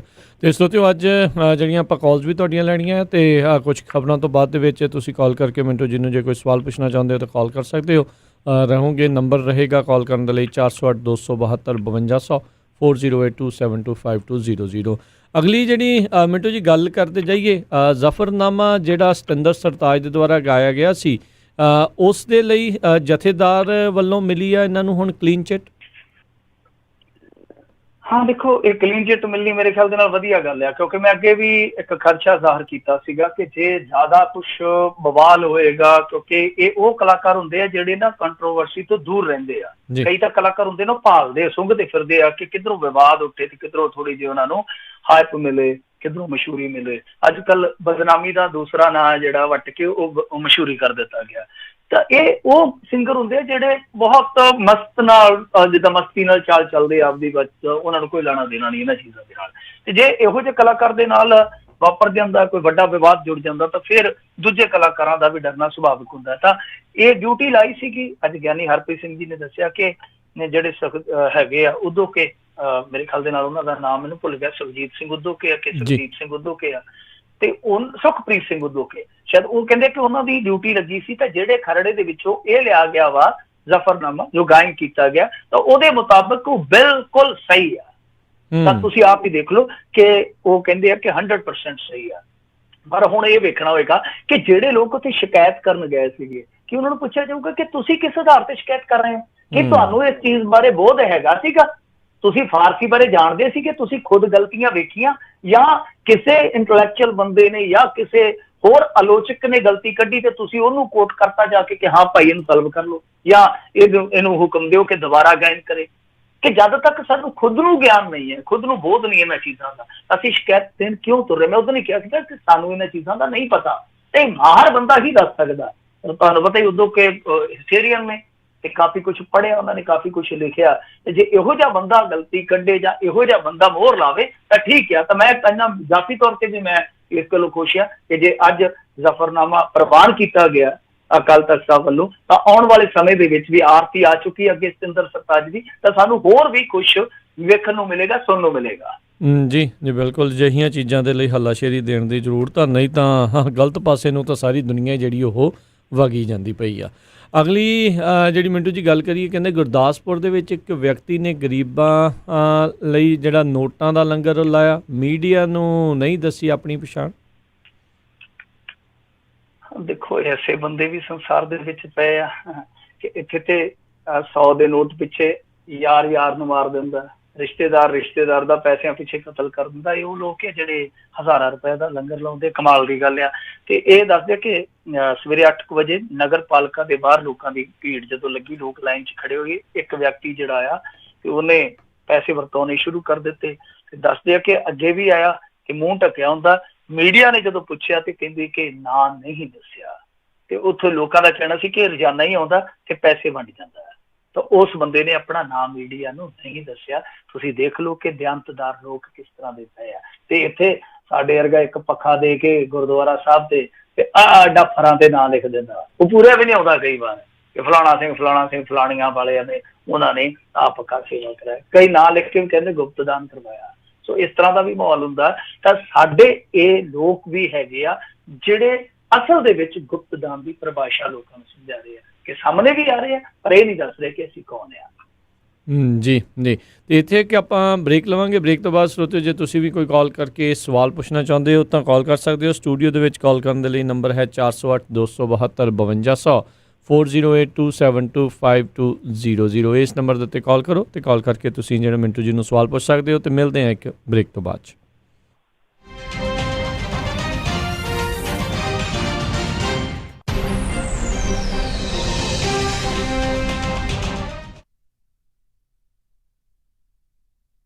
ਗੁਰੀ ਅੱਜ ਮੇਰਾ ਘਰੇ ਖਾਣਾ ਖਾਣ ਨੂੰ ਬਿਲਕੁਲ ਦਿਲ ਨਹੀਂ ਕਰ ਰਿਹਾ। ਚੱਲ ਫਿਰ ਕਿਤੋਂ ਬਾਹਰੋਂ ਖਾਣਾ ਖਾ ਆਉਨੇ ਆ। ਮੇਰਾ ਅੱਜ ਚਾਟ ਖਾਣ ਨੂੰ ਦਿਲ ਕਰਦਾ ਹੈ, ਨਾਲੇ ਛੋਲੇ ਭਟੂਰੇ। ਦੱਸ ਫਿਰ ਕਿੱਥੇ ਖਾਣਾ ਖਾਣ ਜਾਣਾ? ਆਪਾਂ ਚੱਲਦੇ ਆ ਬੰਬੇ ਕੁਜ਼ੀਨ ਅਤੇ ਇੰਡੀਅਨ ਸਵੀਟਸ ਤੇ। ਬੰਬੇ ਕੁਜ਼ੀਨ ਅਤੇ ਇੰਡੀਅਨ ਸਵੀਟਸ, ਜਿੱਥੇ ਕਿ ਤੁਸੀਂ ਵੈਜ ਨਾਨ ਵੈਜ ਖਾਣਾ ਵੀ ਖਾ ਸਕਦੇ ਹੋ, ਛੋਲੇ ਭਟੂਰੇ ਵੀ ਖਾ ਸਕਦੇ ਹੋ ਤੇ ਖਾ ਸਕਦੇ ਹੋ ਹਰ ਇੱਕ ਤਰ੍ਹਾਂ ਦੀ ਚਾਟ, ਅਤੇ ਵਿਆਹ ਸ਼ਾਦੀ ਵਾਸਤੇ ਭਾਜੀ ਵੀ ਬਣਾਉਂਦੇ ਹਨ। 50 ਬੰਦਿਆਂ ਦੇ ਬੈਠ ਕੇ ਖਾਣ ਦੀ ਜਗ੍ਹਾ ਵੀ ਹੈ ਅਤੇ ਫੂਡ ਨੂੰ ਟੂ ਗੋ ਵੀ ਕਰ ਸਕਦੇ ਹੋ। ਤੇ ਆਉਂਦੇ ਆਉਂਦੇ ਆਪਾਂ ਮੰਮੀ ਹੁਣਾਂ ਵਾਸਤੇ ਮਠਿਆਈਆਂ ਵੀ ਲੈ ਆਵਾਂਗੇ। ਬੰਬੇ ਕੁਜ਼ੀਨ ਅਤੇ ਇੰਡੀਅਨ ਸਵੀਟਸ 7452 ਫੁੱਟਹਿਲਸ ਬੁਲੇਵਾਰਡ ਰੋਜ਼ਵਿਲ। ਇਹਨਾਂ ਦੀ ਦੂਜੀ ਲੋਕੇਸ਼ਨ 1013 ਰੈਲਵੇ ਸਟਰੀਟ ਫਾਲਸਮ ਵਿੱਚ ਹੈ, ਜਿੱਥੋਂ ਤੁਸੀਂ ਬਫੇ ਵੀ ਲੈ ਸਕਦੇ ਹੋ। ਹੋਰ ਜਾਣਕਾਰੀ ਲਈ ਕਾਲ 2482284580 248 228 4580। ਇਸ ਮੌਕੇ ਇਹਨਾਂ ਨੂੰ ਵੇਟਰ, ਹੈਲਪਰ ਅਤੇ ਮਠਿਆਈ ਬਣਾਉਣ ਵਾਲੇ ਦੀ ਜ਼ਰੂਰਤ ਹੈ। ਕਾਲ 2482284580। ਭਗਵਾਨ ਨੇ ਅੱਜ ਮੈਂ ਬਹੁਤ ਖੁਸ਼ ਹਾਂ, ਮੇਰੀ ਹੋਈ ਆ ਪ੍ਰਮੋਸ਼ਨ ਤੇ ਅੱਜ ਆਪਾਂ ਚੱਲਾਂਗੇ ਬਹੁਤ ਹੀ ਸਵਾਦ ਤੇ ਵਧੀਆ ਜਿਹਾ ਪੀਜ਼ਾ ਖਾਣ ਦਾ ਓਰੀਜਨਲ ਸ਼ਿਕਾਗੋਜ਼ ਪੀਜ਼ਾ ਐਂਡ ਕਰੀ ਐਲਗਰੋ ਵਾਲਿਆਂ ਦੇ, ਜਿੱਥੇ ਜਾ ਕੇ ਖਾਵਾਂਗੇ ਵੈਜ ਨਾਨ ਵੈਜ ਪੀਜ਼ਾ, ਨਾਲੇ ਤੇਰੇ ਪਸੰਦ ਦੇ ਪਨੀਰ ਪਕੌੜੇ, ਟਿੱਕੀਆਂ ਤੇ ਛੋਲੇ ਭਟੂਰੇ ਵੀ ਮਿਲਦੇ ਆ। The original Chicago's Pizza and Curry, 9308 Elk Grove Boulevard, Suite 100 Elk Grove। Pizza ਬੈਠ ਕੇ ਵੀ ਖਾ ਸਕਦੇ ਹੋ ਅਤੇ ਟੇਕ ਆਊਟ ਵੀ ਕਰਵਾ ਸਕਦੇ ਹੋ, ਅਤੇ ਇਹ ਪੀਜ਼ਾਸ ਡਿਲੀਵਰ ਵੀ ਕਰਦੇ ਹਨ, ਜਿੱਥੋਂ ਲੈ ਸਕਦੇ ਹੋ ਹਰ ਇੱਕ ਤਰ੍ਹਾਂ ਦਾ chicken pizza, desi style meat pizza, paneer pizza, veggie pizza ਤੇ ਨਾਨ ਪੀਜ਼ਾ। ਇਸ ਤੋਂ ਇਲਾਵਾ ਬ੍ਰੈਡ ਸਟਿਕਸ, ਵਿੰਗਸ, ਸੈਲਡ ਅਤੇ ਪਾਸਤਾ ਵੀ ਖਾ ਸਕਦੇ ਹੋ, ਅਤੇ ਇਹ ਖੁੱਲੇ ਰਹਿੰਦੇ ਹਨ ਸੱਤੋ ਦਿਨ ਸਵੇਰੇ 11 ਵਜੇ ਤੋਂ ਰਾਤੀ 10 ਵਜੇ ਤੱਕ। ਵਧੇਰੇ ਜਾਣਕਾਰੀ ਲਈ ਗੱਲ ਕਰ ਸਕਦੇ ਹੋ 916 478 44 44 916478 4444 ਅਤੇ ਇਹ ਸਾਰੇ ਇਵੈਂਟਸ ਦੇ ਲਈ ਕੇਟਰਿੰਗ ਵੀ ਕਰਦੇ ਹਨ। The original Chicago's Pizza and Curry, Elk Grove। Indian saver wholesale printing ਵਾਲਿਆਂ ਤੋਂ ਬਣਵਾ ਸਕਦੇ ਹੋ 1000 ਬਿਜ਼ਨਸ ਕਾਰਡ ਸਿਰਫ ਹੀ $45 ਵਿੱਚ। Outdoor banner $699 per square feet, banner with stand ਸਿਰਫ $135 ਵਿੱਚ। 10 ਬਾਈ 10 ਦਾ event tent with hardware and fabric ਤੁਹਾਡੇ ਲੋਗੋ ਅਤੇ ਐਡ ਦੇ ਨਾਲ ਸਿਰਫ ਹੀ $1399 ਵਿੱਚ। Flyer, brochure, post card, poster, presentation folder, hang tags, envelopes, roll label, sticker ਅਤੇ ਇਹ ਐਵਰੀ ਡੋਰ ਡਾਇਰੈਕਟ ਮੇਲ ਦੀ ਸਰਵਿਸ ਵੀ ਦਿੰਦੇ ਹਨ। 9165255476 916 525 54 ਇਮੀਗ੍ਰੇਸ਼ਨ, ਫੈਮਿਲੀ ਲਾਅ ਦੇ ਨਾਲ ਸੰਬੰਧਿਤ ਕਿਸੇ ਵੀ ਤਰ੍ਹਾਂ ਦੀ ਕਾਨੂੰਨੀ ਸਲਾਹ ਦੇ ਲਈ ਗੱਲ ਕਰ ਸਕਦੇ ਹੋ ਸ਼ਾਹਿਦ ਮਨਜ਼ੂਰ ਜੀ ਨਾਲ। ਪਰਸਨਲ ਇੰਜਰੀ ਜਿਵੇਂ ਕਿ ਕਾਰ ਐਕਸੀਡੈਂਟ, ਸਲਿਪ ਅਤੇ ਫਾਲ ਦੇ ਨਾਲ ਸੰਬੰਧਿਤ ਕਿਸੇ ਵੀ ਤਰ੍ਹਾਂ ਦੀ ਕਾਨੂੰਨੀ ਸਲਾਹ ਦੇ ਲਈ ਗੱਲ ਕਰ ਸਕਦੇ ਹੋ ਸ਼ਾਹਿਦ ਮਨਜ਼ੂਰ ਲਾ ਫਰਮ, 3017 ਡੌਗਲਸ ਬੁਲੇਵਾਰਡ, ਸੂਈਟ 104 ਰੋਜ਼ਵਿਲ। ਵਧੇਰੇ ਜਾਣਕਾਰੀ ਲਈ ਗੱਲ ਕਰ ਸਕਦੇ ਹੋ 9163061665 916 306 1665 ਮਨਜ਼ੂਰ ਲਾ ਫਰਮ।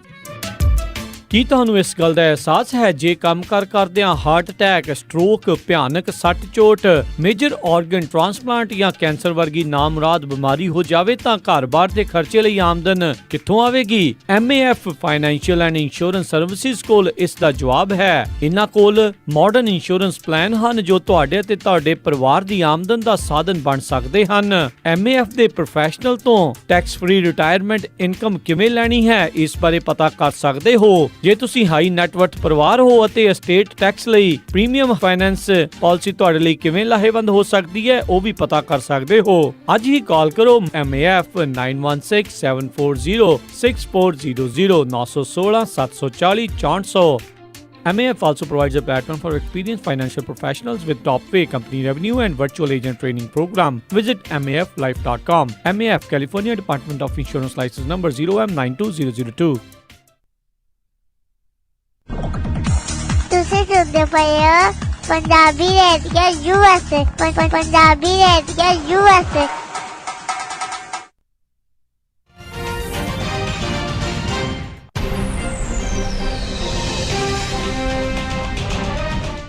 ਪੰਜਾਬੀ ਰੇਡੀਓ USA ਸੁਣ ਰਹੇ ਸਾਰੇ ਹੀ ਮਾਣਯੋਗ ਅਤੇ ਸਤਿਕਾਰ ਸਰੋਤਿਆਂ ਨੂੰ ਇੱਕ ਵਾਰੀ ਫਿਰ ਨਿੱਘੀ ਜੀ ਆਇਆਂ। ਸਭ ਦਾ ਸਵਾਗਤ ਹੈ ਸਰੋਤਿਓ ਪ੍ਰੋਗਰਾਮ ਦੇ ਵਿੱਚ। ਪ੍ਰੋਗਰਾਮ ਚੱਲ ਰਿਹਾ ਜੀ ਇਸ ਟਾਈਮ ਖਬਰ ਤੇ ਨਜ਼ਰ। ਮਿੰਟੂ ਜੀ ਆਇਆਂ ਨੂੰ ਸਵਾਗਤ ਹੈ। ਸਤਿ ਸ਼੍ਰੀ ਅਕਾਲ ਜੀ ਇੱਕ ਵਾਰੀ ਫਿਰ। ਜੀ ਸ਼ੁਕਰੀਆ ਜੀ, ਸਾਰਿਆਂ ਨੂੰ ਸਤਿ ਸ਼੍ਰੀ ਅਕਾਲ ਜੀ। ਸਰੋਤਿਓ ਜੇ ਤੁਸੀਂ ਵੀ ਮਿੰਟੂ ਜੀ ਨੂੰ ਕਾਲ ਕਰਨਾ ਚਾਹੁੰਦੇ ਹੋ ਸਟੂਡੀਓ ਦੇ ਵਿੱਚ ਕਾਲ ਕਰ ਸਕਦੇ ਹੋ। ਨੰਬਰ ਹੈ ਕਾਲ ਕਰਨ ਦੇ ਲਈ 408 272 5200 1408272520 ਦੇ ਉੱਤੇ। ਆਓ ਵਾਰੀ ਵਾਰੀ ਸਿਰ ਆਪਣੇ ਕਾਲਰਸ ਉਹਨਾਂ ਨਾਲ ਗੱਲ ਕਰਦੇ ਹਾਂ। ਜਿਹੜੇ ਨੇ ਆਪਣੇ ਨਾਲ ਨਿੰਦਰ ਜੀ। ਸਤਿ ਸ਼੍ਰੀ ਅਕਾਲ। ਹਾਂਜੀ ਸਤਿ ਸ਼੍ਰੀ ਅਕਾਲ ਦੋਨੋਂ ਵੀਰਾਂ ਨੂੰ। ਸਤਿ ਸ਼੍ਰੀ ਅਕਾਲ ਜੀ।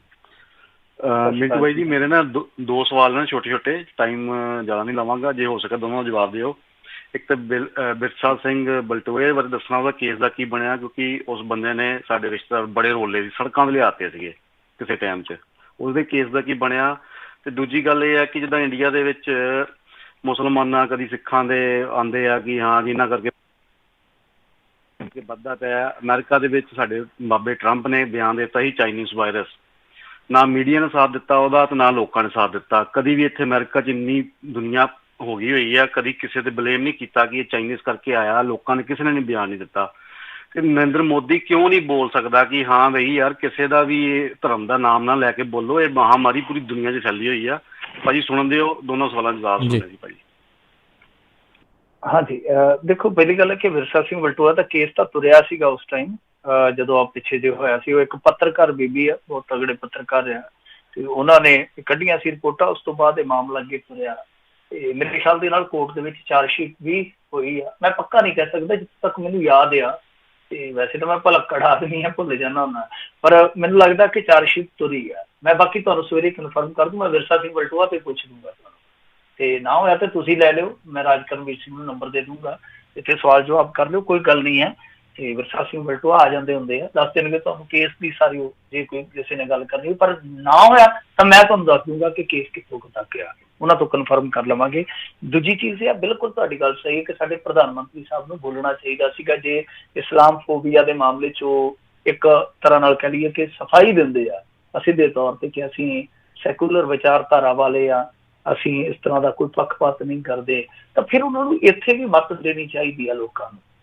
ਔਰ ਦੂਜੀ ਚੀਜ਼ ਇਹ ਆ ਕਿ ਇਹਨਾਂ ਦੇ ਜਿਹੜੇ ਹੈਗੇ ਆ ਨਾ ਕੌਮੀ ਪ੍ਰਧਾਨ ਨੱਡਾ ਜੀ, ਜਗਤ ਪ੍ਰਕਾਸ਼ ਨੱਡਾ ਜੀ, ਉਹਨਾਂ ਨੇ ਜ਼ਰੂਰ ਕਿਹਾ, ਔਰ ਉਦੋਂ ਕਿਹਾ ਸੀਗਾ ਜਦੋਂ WHO ਨੇ ਝਾੜਾਂ ਪਾਈਆਂ ਸੀ ਇਹਨਾਂ ਨੂੰ ਕਿ ਤੁਸੀਂ ਰਿਲੀਜੀਅਸ ਪ੍ਰੋਫਾਈਲਿੰਗ ਕਰ ਰਹੇ ਹੋ ਬਿਮਾਰੀ ਦੀ। ਬਿਲਕੁਲ ਮੈਂ ਤੁਹਾਡੀ ਗੱਲ ਨਾਲ ਸਹਿਮਤ ਹਾਂ ਕਿ ਸਾਨੂੰ ਇਸ ਤਰ੍ਹਾਂ ਦੀਆਂ ਚੀਜ਼ਾਂ ਨਕਾਰ ਦੇਣੀਆਂ ਚਾਹੀਦੀਆਂ। ਜਿਸ ਤਰ੍ਹਾਂ ਤੁਸੀਂ ਕਹਿ ਰਹੇ ਹੋ ਕਿ US ਦੇ ਵਿੱਚ ਕਿਸੇ ਡੋਨਲਡ ਟਰੰਪ ਦਾ ਸਾਥ ਵੀ ਨਹੀਂ ਦਿੱਤਾ, ਤਾਂ ਸਾਨੂੰ ਵੀ ਇਹੋ ਜਿਹੀ ਰਾਜਨੀਤੀ ਦਾ ਸਾਥ ਨਹੀਂ ਦੇਣਾ ਚਾਹੀਦਾ, ਇਹੋ ਜਿਹੀ ਰਿਲੀਜੀਅਸ ਪ੍ਰੋਫਾਈਲਿੰਗ ਦਾ ਸਾਥ ਨਹੀਂ ਦੇਣਾ ਚਾਹੀਦਾ। ਔਰ ਪ੍ਰਧਾਨ ਮੰਤਰੀ ਨੂੰ ਬਿਲਕੁਲ ਕਹਿਣਾ ਚਾਹੀਦਾ। ਹੁਣ ਪਤਾ ਨਹੀਂ ਉਹਨਾਂ ਨੇ ਕੋਈ ਰਫਲੀ ਕਿਹਾ ਜਾਂ ਨਹੀਂ ਕਿਹਾ, ਮੈਨੂੰ ਪੱਕਾ ਯਾਦ ਨਹੀਂ ਹੈ, ਕੋਈ ਹੋ ਸਕਦਾ ਟਵੀਟ ਵੀ ਕੀਤਾ ਹੋਵੇ ਇਸ ਮਾਮਲੇ 'ਚ, ਪਰ ਮੇਰੇ ਖਿਆਲ ਦੇ ਨਾਲ ਕਹਿਣਾ ਚਾਹੀਦਾ, ਸ਼ਿੱਦਤ ਦੇ ਨਾਲ ਕਹਿਣਾ ਚਾਹੀਦਾ ਕਿ ਨਹੀਂ ਭਾਈ ਏਦਾਂ ਨਹੀਂ ਹੈ। ਬਿਮਾਰ ਨੂੰ ਬਿਮਾਰ ਹੀ ਵੇਖੋ, ਇਹ ਨਾ ਵੇਖੋ ਕਿ ਉਹ ਕੌਣ ਹੈ। ਬਿਮਾਰ ਔਰ ਬਿਮਾਰ ਦੇ ਨਾਲ ਜਿੰਨੀ ਸਹਿਮਤੀ ਰੱਖ ਸਕੀਏ, ਹਮਦਰਦੀ ਰੱਖ ਸਕੀਏ, ਜਿੰਨਾ ਆਪਣਾਪਨ ਰੱਖ ਸਕੀਏ, ਉਹ ਚੰਗਾ। ਜੀ, ਅਗਲੇ ਕਾਲਰ ਆਪਣੇ ਨਾਲ ਜੁੜੇ ਨੇ ਰਣਜੀਤ ਜੀ। ਸਤਿ ਸ਼੍ਰੀ ਅਕਾਲ। ਸਤਿ ਸ਼੍ਰੀ ਅਕਾਲ ਬਾਈ ਜੀ। ਸਤਿ ਸ਼੍ਰੀ ਅਕਾਲ ਜੀ। ਹਾਂਜੀ, ਮੇਰਾ ਸਵਾਲ ਹੈਗਾ ਜੀ, ਅਜੇ ਟਿਕਟੌਕ ਤੇ ਗੰਦ ਪਾਉਂਦੇ ਜਿਵੇਂ ਅਨਜੀਤ ਕੌਰ ਭਾਬੀ ਆ, ਜਿਹਦੇ ਤੇ ਕੋਈ ਕਾਰਵਾਈ ਹੋ ਸਕਦੀ, ਮਿੰਟੂ ਸਾਹਿਬ ਨੂੰ ਪੁੱਛਣਾ ਚਾਹੀਦਾ ਜੀ। ਸਵਾਲ ਹੈ ਕਾਹਦੇ ਤੇ, ਕਿਹਦੇ ਤੇ ਕਾਰਵਾਈ? ਟਿਕਟੌਕ ਤੇ ਕੀ ਕਰਦੇ ਨੇ? ਟਿਕਟੌਕ ਤੇ ਜਿਹੜੇ ਜਿਵੇਂ ਗੰਦ ਬੋਲਦੇ ਆ ਜੀ, ਉਹਨਾਂ ਤੇ ਕੋਈ ਕਾਰਵਾਈ ਹੋ ਸਕਦੀ ਹੈ ਕਿ ਨਹੀਂ? ਜਿਵੇਂ ਅਨਜੀਤ ਕੌਰ ਭਾਬੀ ਲੁਧਿਆਣੇ ਤੋਂ ਪਾਉਂਦੇ ਆ ਪੰਜਾਬ ਤੋਂ, ਉਹਨਾਂ ਦੀ ਬਹੁਤ ਬੱਚੇ, ਉਹ ਗੱਲ ਪੁੱਛਦੇ ਆ ਜੀ। ਟਿਕਟੌਕ ਤੇ ਜੇ ਕੁਛ ਬੋਲਦਾ ਹੈ ਕਰਦਾ ਹੈ, ਕੋਈ ਹੈ ਜੀ ਕਾਰਵਾਈ ਦਾ ਪ੍ਰਬੰਧ? ਨਹੀਂ ਹੋ ਜਾਂਦਾ। IT ਐਕਟ ਹੈਗਾ ਜੀ, IT ਐਕਟ ਦੇ ਵਿੱਚ ਜੇ ਕਿਸੇ ਦੇ ਖਿਲਾਫ ਵੀ ਕੋਈ ਇਸ ਤਰ੍ਹਾਂ ਕੋਈ ਸ਼ਬਦਾਵਲੀ ਵਰਤਦਾ ਹੈ ਤਾਂ ਉਹਦੇ ਤੇ ਮਾਮਲਾ ਦਰਜ ਹੋ ਸਕਦਾ, ਚਾਹੇ ਪਲੇਟਫਾਰਮ ਕੋਈ ਵੀ ਹੋਵੇ, ਟਿਕਟੌਕ ਹੋਵੇ ਚਾਹੇ ਟਵਿੱਟਰ ਹੋਵੇ। ਜੀ, ਸੋ IT ਐਕਟ ਦੇ ਤਹਿਤ ਜਿਹੜਾ ਉਹ ਕਾਰਵਾਈ ਹੋ ਸਕਦੀ ਆ। ਤੇ ਸਰੋਤੇ ਤੁਸੀਂ ਵੀ ਕਾਲ ਕਰ ਸਕਦੇ ਹੋ, ਸਟੂਡੀਓ 'ਚ ਨੰਬਰ ਹੈ 408 272 5200 4082725200। ਅਗਲੇ ਕਾਲਰ ਨੇ ਜਸਬੀਰ ਜੀ 929 ਏਰੀਆ ਕੋਡ। ਸਤਿ ਸ਼੍ਰੀ ਅਕਾਲ ਜੀ। ਸਤਿ ਸ਼੍ਰੀ ਅਕਾਲ ਸਾਰੇ ਭਰਾਵਾਂ ਨੂੰ। ਸਤਿ ਸ਼੍ਰੀ ਅਕਾਲ ਜੀ। ਮਿੰਟੂ ਜੀ, ਜਦੋਂ ਮੇਰਾ ਸਵਾਲ ਵੀ ਜਦੋਂ ਚੀਨ 'ਚ ਵਾਇਰਸ ਫੈਲਿਆ ਤੇ ਉਦੋਂ ਸਾਰੇ ਦੁਨੀਆ ਦੇ ਮੁਲਕਾਂ ਨੇ ਆਪੋ ਆਪਣੇ ਨਾਗਰਿਕ ਕੱਢ ਲਏ ਸੀ, ਤੇ ਉਸ ਵਕਤ ਭਾਰਤ ਨੇ ਵੀ ਆਪਣੇ ਜਿੰਨੇ ਭਾਰਤੀ ਨਾਗਰਿਕ ਸੀ ਉੱਥੋਂ ਕੱਢ ਲਏ ਸੀਗੇ। ਉਹਦੇ ਬਾਰੇ ਕਦੇ ਕੋਈ ਅਪਡੇਟ ਨਹੀਂ ਆਈ ਵੀ ਜਿਹੜੇ ਭਾਰਤੀ ਨਾਗਰਿਕ ਲਿਆਂਦੇ ਸੀ ਭਾਰਤ ਦੇ ਵਿੱਚ ਵੀ ਉਹ ਸਾਰੇ ਕਰੋਨਾ ਮੁਕਤ ਸਨ ਜਾਂ ਕਰੋਨਾ ਨਾਲ ਲੈ ਕੇ ਆਏ ਸਨ? ਤੇ ਉਹ ਇਹ ਵੀ ਦੱਸਿਓ ਜੀ ਉਹਨਾਂ ਦੀ ਗਿਣਤੀ ਕਿੰਨੀ ਸੀ, ਤਾਂ ਉਹਨਾਂ ਵਿੱਚ ਸਿੱਖ ਜਾਂ ਮੁਸਲਮਾਨ ਹੈ ਸਨ ਜਾਂ ਨਹੀਂ ਸਨ? ਮਿਹਰਬਾਨੀ। ਕਿਹੜਾ ਜੀ, ਕੀ ਕਿਹਾ ਉਹਨਾਂ ਨੇ ਜੀ? ਜਿਹੜੇ ਉਹਨਾਂ ਨੇ ਪੁੱਛਿਆ ਵੀ ਜਦੋਂ ਸਾਰੇ ਮੁਲਕਾਂ ਨੇ ਆਪੋ ਆਪਣੇ ਨਾਗਰਿਕ ਵਾਇਰਸ ਫੈਲਣ ਤੋਂ ਬਾਅਦ 'ਚ ਕੱਢੇ ਸੀਗੇ, ਭਾਰਤ ਨੇ ਵੀ ਜਿਹੜੇ ਲੋਕਾਂ ਨੂੰ ਵਾਪਸ ਬੁਲਾਇਆ, ਕਿ ਉਦੋਂ ਉਹਨਾਂ ਦੇ ਉੱਤੇ ਟੈਸਟ ਕੀਤਾ ਗਿਆ, ਚੈੱਕ ਕੀਤਾ ਗਿਆ ਸੀਗਾ ਵੀ ਕਰੋਨਾ ਵਾਇਰਸ ਵਾਲੇ ਸੀਗੇ ਜਾਂ ਕਰੋਨਾ ਤੋਂ ਬਗੈਰ ਸੀਗੇ? ਨਹੀਂ ਦੇਖੋ, ਇਹ ਤਾਂ ਹੁਣ ਟੈਸਟਿੰਗ ਹੋਏਗੀ ਤਾਂ ਹੀ ਪਤਾ ਲੱਗੇਗਾ, ਪਰ ਇੰਨਾ ਕਿੱਥੇ ਹੁੰਦਾ। ਟੈਸਟ ਉਹਦਾ ਹੀ ਕਰਦੇ ਆ, ਇਹ ਜਿੱਦਾਂ ਲਾ ਲਓ ਕਿ ਕੋਈ ਬੰਦਾ ਆਉਂਦਾ ਉਹਨੂੰ ਕੋਈ ਲੱਛਣ ਆ ਪ੍ਰਗਟ ਹੋਏ ਆ ਤਾਂ ਉਹਦਾ ਹੀ ਟੈਸਟ ਕਰਾਉਂਦੇ। ਹੁਣ ਜਿਹੜੇ ਬਾਹਰੋਂ ਆਉਣਗੇ ਉਹਨਾਂ ਨੂੰ ਜ਼ਰੂਰ ਕਿਹਾ ਕਿ ਤੁਸੀਂ ਉੱਥੇ ਟੈਸਟ ਵਗੈਰਾ ਕਰਾ ਕੇ ਆਓ, ਸਕਰੀਨਿੰਗ ਕਰਾ ਕੇ ਆਓ, ਜੇ ਬੁਖਾਰ ਵਗੈਰਾ ਹੈ ਤਾਂ ਦੱਸਿਆ ਜਾਵੇ, ਫਿਰ ਇਸ ਤੋਂ ਬਾਅਦ ਉੱਤਰ ਕੇ ਤੁਹਾਨੂੰ ਇੱਥੇ ਕੁਆਰੰਟੀਨ ਕਰਾਂਗੇ। ਪਰ ਜਿਨ੍ਹਾਂ ਨੂੰ ਭੇਜਦੇ ਆ ਉਹਨਾਂ ਨੂੰ ਪਤਾ ਨਹੀਂ ਹੈ ਕਿ ਉਹ ਟੈਸਟ ਕਰਕੇ ਭੇਜਦੇ ਆ ਜਾਂ ਜਿਹੜੇ ਉੱਥੇ ਜਾ ਕੇ ਜਿੱਥੇ ਉਤਰਦੇ ਆ ਉਹ ਕਰਦੇ ਆ ਜਾਂ ਨਹੀਂ ਕਰਦੇ, ਉਹਨੂੰ ਇਸ ਬਾਰੇ ਤਾਂ ਨਹੀਂ ਪਤਾ। ਪਰ ਮੈਨੂੰ ਇੰਨਾ ਪੱਕਾ ਪਤਾ ਕਿ ਇੱਥੇ ਟੈਸਟਿੰਗ ਵੀ ਇੱਕ ਬੜਾ ਵੱਡਾ ਰੌਲਾ ਹੈ। ਜਿੱਦਾਂ ਦੇਖੋ ਦਿੱਲੀ ਦੇ ਵਿੱਚ ਇੱਕ ਮੇਰਾ ਮਿੱਤਰ ਆ, ਉਹਨੇ ਰਾਤ ਮੈਨੂੰ ਫੋਨ ਕੀਤਾ, ਰਾਤ ਫੋਨ ਕਰਕੇ ਕਹਿੰਦਾ ਕਿ ਮੈਂ ਦਿੱਲੀ ਤੋਂ ਆਉਣਾ ਤੇ ਮੈਨੂੰ ਕੁਆਰੰਟੀਨ ਕਿੱਦਾਂ ਕਰਨਗੇ, ਘਰ ਦੇ ਵਿੱਚ ਹੀ ਜਾਂ ਇੱਥੇ ਮਤਲਬ ਕਿ ਪਿੰਡ ਦੇ ਵਿੱਚ ਜਾਂ ਸ਼ਹਿਰ ਦੇ ਵਿੱਚ ਜੋ ਸਰਕਾਰੀ ਬਣਿਆ।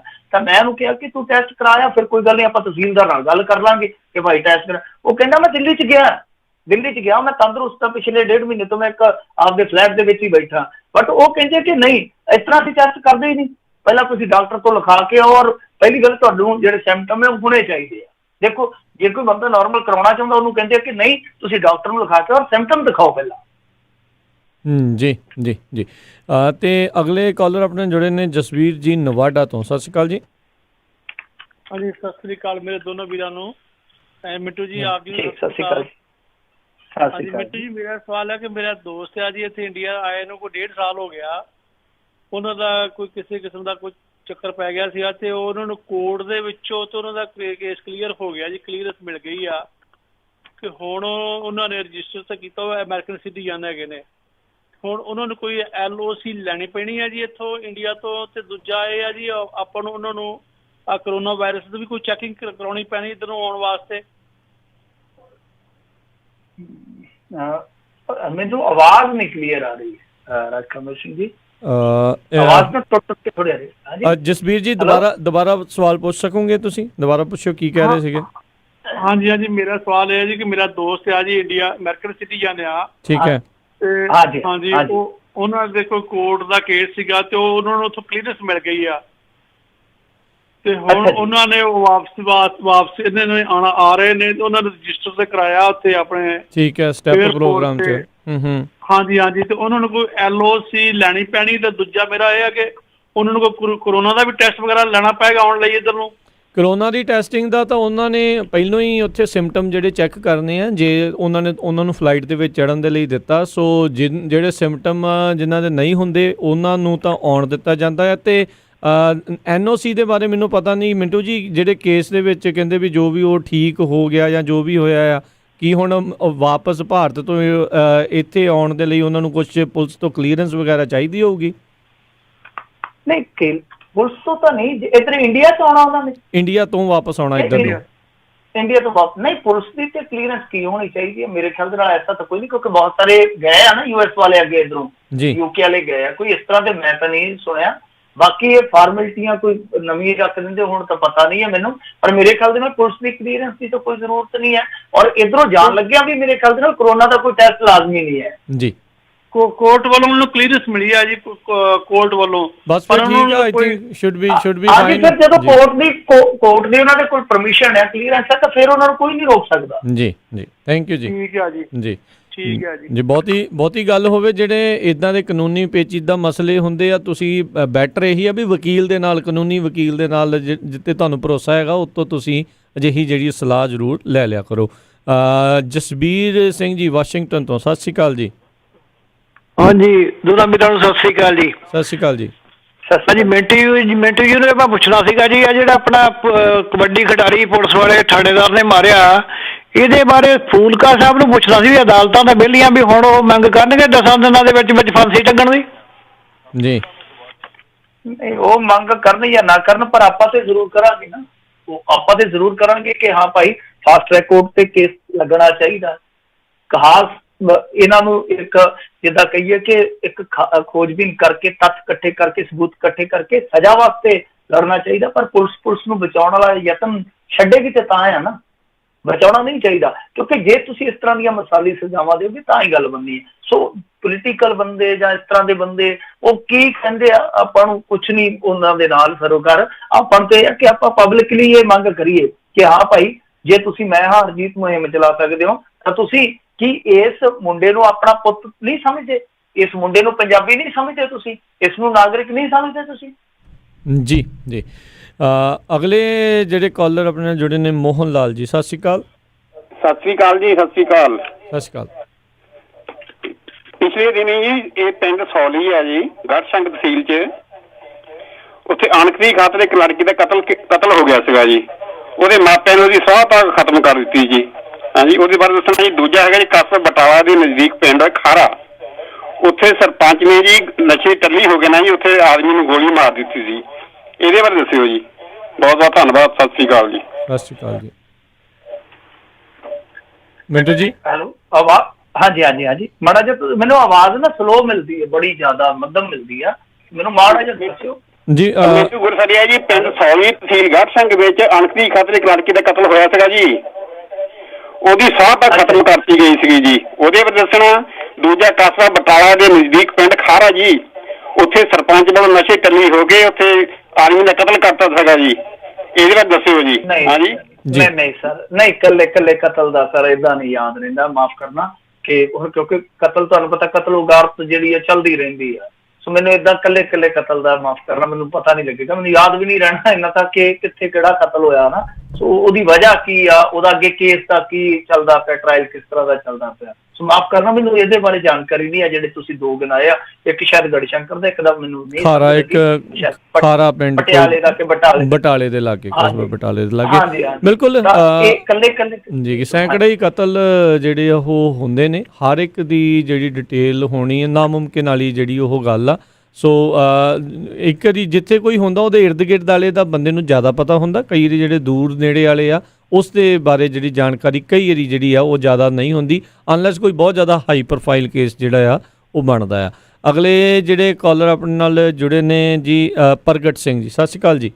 ਹਾਂਜੀ, ਤੁਹਾਨੂੰ ਤੇ ਸਾਰੇ ਪੰਜਾਬੀ ਰੇਡੀਓ ਸੁਣਨ ਵਾਲਿਆਂ ਨੂੰ ਪਿਆਰ ਭਰੀ ਸਤਿ ਸ਼੍ਰੀ ਅਕਾਲ ਜੀ। ਸਤਿ ਸ਼੍ਰੀ ਅਕਾਲ ਜੀ। ਸਤਿ ਸ਼੍ਰੀ ਅਕਾਲ ਜੀ। ਮਿੰਟੂ ਜੀ, ਹੋਰ ਸਾਹਿਬ ਵਾਹਿਗੁਰੂ ਕਿਰਪਾ ਕਰੇ ਜੀ। ਉਹ ਮੈਨੂੰ ਤੁਹਾਡੇ ਤੇ ਉਹ ਕਿਸੇ ਨੇ ਕਲਮ ਨੂੰ ਪੁੱਛਿਆ ਹੈਗਾ ਕਿ ਜੇ ਸੱਚ ਲਿਖਣਾ ਤੇ ਸਿਰ ਕਲਮ ਕਰਾਉਣ ਲਈ, ਸਿਰ ਵਢਾਉਣ ਲਈ ਤਿਆਰ ਹੋ। ਉਹਨੇ ਆ ਗਿਆ ਸੱਚ ਤੇ ਲਿਖਦਾ ਰਹੋ, ਮੇਰਾ ਤੇ ਅੱਗੇ ਸਿਰ ਵਢਾ ਕੇ ਹੀ ਮੈਂ ਕਲਮ ਬਣੀ ਆ। ਜੀ ਜੀ, ਕੀ ਸਵਾਲ ਹੈ ਜੀ? ਤੁਹਾਡਾ ਜੀ ਜੀ ਜੀ, ਸਵਾਲ ਪੁੱਛੋ ਜੀ। ਸਵਾਲ ਮੇਰਾ ਇਹ ਹੈ ਜੀ, 2012 ਚ ਆਨੰਦ ਮੈਰਿਜ ਐਕਟ ਤਰਮੀਮ ਕੀਤੀ ਸੀ, 16 ਚ ਲਾਗੂ ਕੀਤਾ। ਜਦੋਂ ਅਸੀਂ ਆਪਣਾ ਸਰਟੀਫਿਕੇਟ ਵੇਖਦੇ ਉੱਥੇ ਆਉਂਦਾ ਹਿੰਦੂ ਮੈਰਿਜ ਐਕਟ, ਮੁਸਲਮਾਨ ਮੈਰਿਜ ਐਕਟ, ਬੋਧੀ ਜਾਂ ਹੋਰ ਵੀ ਧਰਮਾਂ ਦੇ ਮੈਰਿਜ ਐਕਟ। ਸਾਡਾ ਇਹਨਾਂ ਗੋਲਮੋਲ ਕਰਾ ਕੇ ਜਿਹੜੇ ਦਿੱਲੀ ਬੈਠੇ ਸਰਸੇ ਵਰਗੇ ਬਾਣਾ ਹੋਰ ਤੇ ਬੋਲੀ ਹੋਰ, ਉਹਨਾਂ ਤਾੜੀਆਂ ਮਾਰਤੀਆਂ ਤੇ ਲਿਖਿਆ ਜਾਂਦਾ ਹੁਣ ਆਨੰਦ ਮੈਰਿਜ ਐਕਟ। ਸਿੱਖ ਮੈਰਿਜ ਐਕਟ ਕਿਉਂ ਨਹੀਂ ਲਿਖਿਆ ਗਿਆ ਜੀ? ਜਦੋਂ ਦੂਜੇ ਸਾਰੇ ਧਰਮਾਂ ਦਾ ਏਦਾਂ, ਤੇ ਸਾਡਾ ਇਹ ਕੀ ਧੋਖਾ ਆ? ਜੇ ਹੁਣ ਵਿਚਾਰ ਆ ਠੀਕ ਨੇ ਤੇ ਅਗਲੀ ਵਾਰ ਕਰ ਲਾਂਗੇ ਜੀ। Thank you. ਹਾਂਜੀ, ਨਹੀਂ ਉਹਦੇ ਚ ਦੇਖੋ ਹੁਣ ਸਮੱਸਿਆ ਪਤਾ ਨਹੀਂ ਹੈ ਕਿ ਜਿਹੜਾ ਸਦਨ ਦਾ ਕਾਨੂੰਨ ਆ, ਜੇ ਉਹ ਪਾਸ ਹੋ ਜਾਵੇ ਤੇ ਕੋਈ, ਮੈਨੂੰ ਨਹੀਂ ਲੱਗਦਾ ਕੋਈ ਦਿੱਕਤ ਆ। ਪਤਾ ਨਹੀਂ, ਹੁਣ ਮੈਨੂੰ ਇਹਦੇ ਬਾਰੇ ਜਾਣਕਾਰੀ ਨਹੀਂ ਕਿ ਆਨੰਦ ਮੈਰਿਜ ਐਕਟ ਵੈਸੇ ਕੁਝ ਰਾਜਾਂ ਦੇ ਵਿੱਚ ਤੇ ਮੇਰੇ ਖਿਆਲ ਦੇ ਨਾਲ ਪਾਸ ਹੋਇਆ ਹੋਇਆ, ਇੱਕ ਮੇਰੇ ਖਿਆਲ ਦੇ ਨਾਲ ਉੱਤਰ ਪੂਰਬੀ ਰਾਜ ਦੇ ਵਿੱਚ ਵੀ ਪਾਸ ਹੋਇਆ ਹੋਇਆ, ਪਾਕਿਸਤਾਨ ਦੇ ਵਿੱਚ ਵੀ ਹੈ ਸ਼ਾਇਦ। ਔਰ ਇਹ ਮੈਂ ਤੇ ਇਹ ਸੁਣਿਆ ਸੀ ਇੱਕ ਵਾਰੀ ਇੱਕ ਵਿਦਵਾਨ ਤੋਂ ਕਿ ਇਹ ਅੰਗਰੇਜ਼ਾਂ ਵੇਲੇ ਦਾ ਹੀ ਹੋ ਗਿਆ ਸੀਗਾ, ਪਰ ਬਾਅਦ ਦੇ ਵਿੱਚ ਫਿਰ ਤੁਹਾਨੂੰ ਪਤਾ ਹੀ ਹੈ ਜਿਸ ਤਰ੍ਹਾਂ ਮਾਹੌਲ ਬਣਿਆ, ਜਿਸ ਤਰੀਕੇ ਨਾਲ ਗੱਲਾਂ ਜਿਹੜੀਆਂ ਪਲਟੀਆਂ, ਤੇ ਇਹ ਹੁਣ ਜਿਹੜੀ ਸਾਡੀ ਲੀਡਰਸ਼ਿਪ ਆ ਉਹਦੀ ਥੋੜੀ ਘਾਟ ਆ ਕਿਤੇ ਨਾ ਕਿਤੇ, ਕਿ ਜੇ ਉਹ ਇਸ ਤੌਰ ਦੇ ਵਿੱਚ ਜਿੱਥੇ ਉਹ ਇੱਕ ਕੋਲੇਸ਼ਨ ਸਰਕਾਰ ਦਾ ਹਿੱਸਾ ਨੇ, ਜਿੱਥੇ ਉਹ ਅਲਾਇੰਸ ਕਰਦੇ ਆ ਜਾਂ ਜਿੱਦਾਂ ਵੀ ਆ, ਉਹਨਾਂ ਨੇ ਅੱਗੇ ਰਲਵੀਆਂ ਮਿਲਵੀਆਂ ਸਰਕਾਰਾਂ ਵੇਖੀਆਂ, ਇਸ ਤਰ੍ਹਾਂ ਦੇ ਉਹਨਾਂ ਨੇ ਗੱਠ ਜੋੜ ਦੇਖੇ ਆ, ਤਾਂ ਉੱਥੇ ਜਿੱਥੇ ਉਹਨਾਂ ਦੀ ਕਾਫੀ ਆਪਾਂ ਦੇਖਦੇ ਹਾਂ ਕਿ 65 ਆ, ਉੱਥੇ ਵੀ ਇਸ ਤਰ੍ਹਾਂ ਦਾ ਕੰਮ ਨਾ ਕਢਾ ਸਕਣ ਤੇ ਮਾੜੀ ਗੱਲ ਆ। ਤੇ ਬਿਲਕੁਲ ਤੁਹਾਡੀ ਗੱਲ ਇਹੋ ਆ ਕਿ ਜਦੋਂ ਮੈਰਿਜ ਰਜਿਸਟਰਡ ਹੁੰਦੀ ਆ ਹਿੰਦੂ ਮੈਰਿਜ ਐਕਟ ਦੇ ਅਧੀਨ ਹੁੰਦੀ ਆ, ਤੇ ਇਹ ਆਪਣੇ ਆਪ ਦੇ ਵਿੱਚ ਮੇਰੇ ਖਿਆਲ ਦੇ ਨਾਲ ਬਹੁਤ ਸ਼ਰਮਨਾਕ ਗੱਲ ਆ ਕਿ ਜਦੋਂ ਤੁਸੀਂ ਮਰਦਮਸ਼ੁਮਾਰੀ ਕਰਦੇ ਹੋ ਉਦੋਂ ਧਰਮ ਵਾਲਾ ਖਾਨਾ ਹੋ ਰਿਹਾ, ਤੇ ਫਿਰ ਜਦੋਂ ਕੋਈ ਬੰਦਾ ਉਸੇ ਧਰਮ ਦਾ ਬੰਦਾ ਜਿਹੜਾ ਉਹ ਜਾਂਦਾ ਮੈਰਿਜ ਰਜਿਸਟਰਡ ਕਰਾਉਣ ਵਾਸਤੇ ਤਾਂ ਉਹਨੂੰ ਸਰਟੀਫਿਕੇਟ ਉਧਰ ਦਿੱਤਾ ਜਾਂਦਾ, ਤਾਂ ਉਸ ਸਮੇਂ ਮੇਰੇ ਖਿਆਲ ਦੇ ਨਾਲ ਸਾਰਿਆਂ ਦਾ ਕਿਤੇ ਨਾ ਕਿਤੇ ਧਿਆਨ ਉਹਦੇ ਤੇ ਜਾਂਦਾ ਜ਼ਰੂਰ ਹੈ। ਜੀ ਜੀ, ਅਗਲੇ ਕਾਲਰ ਨੇ ਅਮਰਜੀਤ ਜੀ, ਸਤਿ ਸ਼੍ਰੀ ਅਕਾਲ ਜੀ। ਹਾਂਜੀ ਵੀਰ ਜੀ, ਸਤਿ ਸ਼੍ਰੀ ਅਕਾਲ। ਮਿੰਟੂ ਵੀਰ ਜੀ, ਸਤਿ ਸ਼੍ਰੀ ਅਕਾਲ ਜੀ। ਸਤਿ ਸ਼੍ਰੀ ਅਕਾਲ। ਮਿੰਟੂ ਵੀਰ ਜੀ ਨੂੰ ਦੋ ਤਿੰਨ ਸਵਾਲ ਨੇ।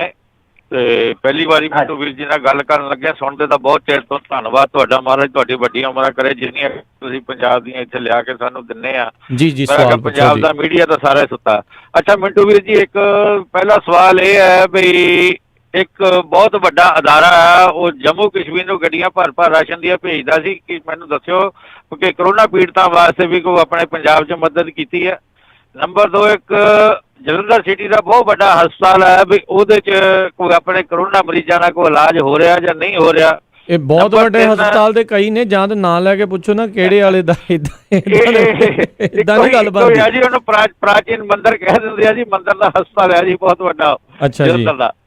ਤੇ ਨੰਬਰ 3 ਵੀ ਮੈਂ ਪੁੱਛਣਾ ਚਾਹੁੰਦਾ ਹੈ ਵੀ ਜਦੋਂ ਅੱਜ ਤੋਂ ਮੇਰਾ ਖਿਆਲ 15 ਸਾਲ ਪਹਿਲਾਂ ਜਦੋਂ ਐਜੀਪੀਸੀ ਦੇ ਇਲੈਕਸ਼ਨ ਸੀ, ਵੀ ਉਦੋਂ ਸਾਰੇ ਮੈਂਬਰ ਬਾਦਲ ਸਾਹਿਬ ਨੇ ਆਪਣੇ ਹਰਿਆਣੇ ਵਾਲੇ ਰਿਜ਼ੋਰਟ 'ਚ ਉੱਥੇ ਰੱਖ ਲਏ ਸੀ। ਤੇ ਜਿਹੜੀ ਹੇਮਕੋਟ ਤੋਂ ਸੰਗਤ ਆਈ ਆ, ਇਹਨਾਂ ਦਾ ਇਲਾਜ ਹੇਮਕੋਟ ਸਾਹਿਬ ਰੱਖ ਕੇ ਕਿਉਂ ਨਹੀਂ ਹੋ ਰਿਹਾ, ਤੇ ਇਹਨਾਂ ਨੂੰ ਰਾਧਾ ਸਵਾਮੀ ਡੇਰੇ 'ਚ ਕਿਉਂ ਰੱਖਿਆ ਜਾ ਰਿਹਾ? ਨੰਦੇੜ ਸਾਹਿਬ ਤੋਂ ਆਈ ਹੈ ਜੀ। ਹਾਂਜੀ ਹਾਂਜੀ ਹਾਂਜੀ, ਨੰਦੇੜ ਸਾਹਿਬ। ਦੇਖੋ ਭਾਜੀ, ਇੱਕ ਚੀਜ਼ ਨਾ ਮੈਂ ਬੜੀ ਗੱਲ ਤੁਹਾਡੀ ਰਿਸਪੈਕਟ ਕਰਕੇ ਕਹੂੰਗਾ ਕਿ ਮੈਂ ਇਸ ਹੱਕ ਦੇ ਵਿੱਚ ਹੈ ਕਿ ਅਸੀਂ ਕਿਸੇ ਨੂੰ ਇਹ ਨਾ ਕਹੀਏ ਕਿ ਉਹਨੇ ਕੀ ਕੀਤਾ, ਅਸੀਂ ਖੁਦ ਦੇਖੀਏ ਕਿ ਅਸੀਂ ਕੀ ਕੀਤਾ ਜਾਂ ਸਾਡੇ ਲੋਕਾਂ ਨੇ ਕੀ ਕੀਤਾ। ਮੈਂ ਸਮਝ ਗਿਆ ਜਿੱਧਰ ਤੁਹਾਡਾ ਇਸ਼ਾਰਾ ਹੈ। ਜੇ ਉਹ ਜੰਮੂ ਦੇ ਵਿੱਚ ਪਹਿਲਾਂ ਟਰੱਕ ਭਰ ਭਰ ਕੇ ਭੇਜਦੇ, ਉਹ ਵੀ ਤੇ ਇਨਸਾਨ ਹੀ ਹੈ ਨਾ।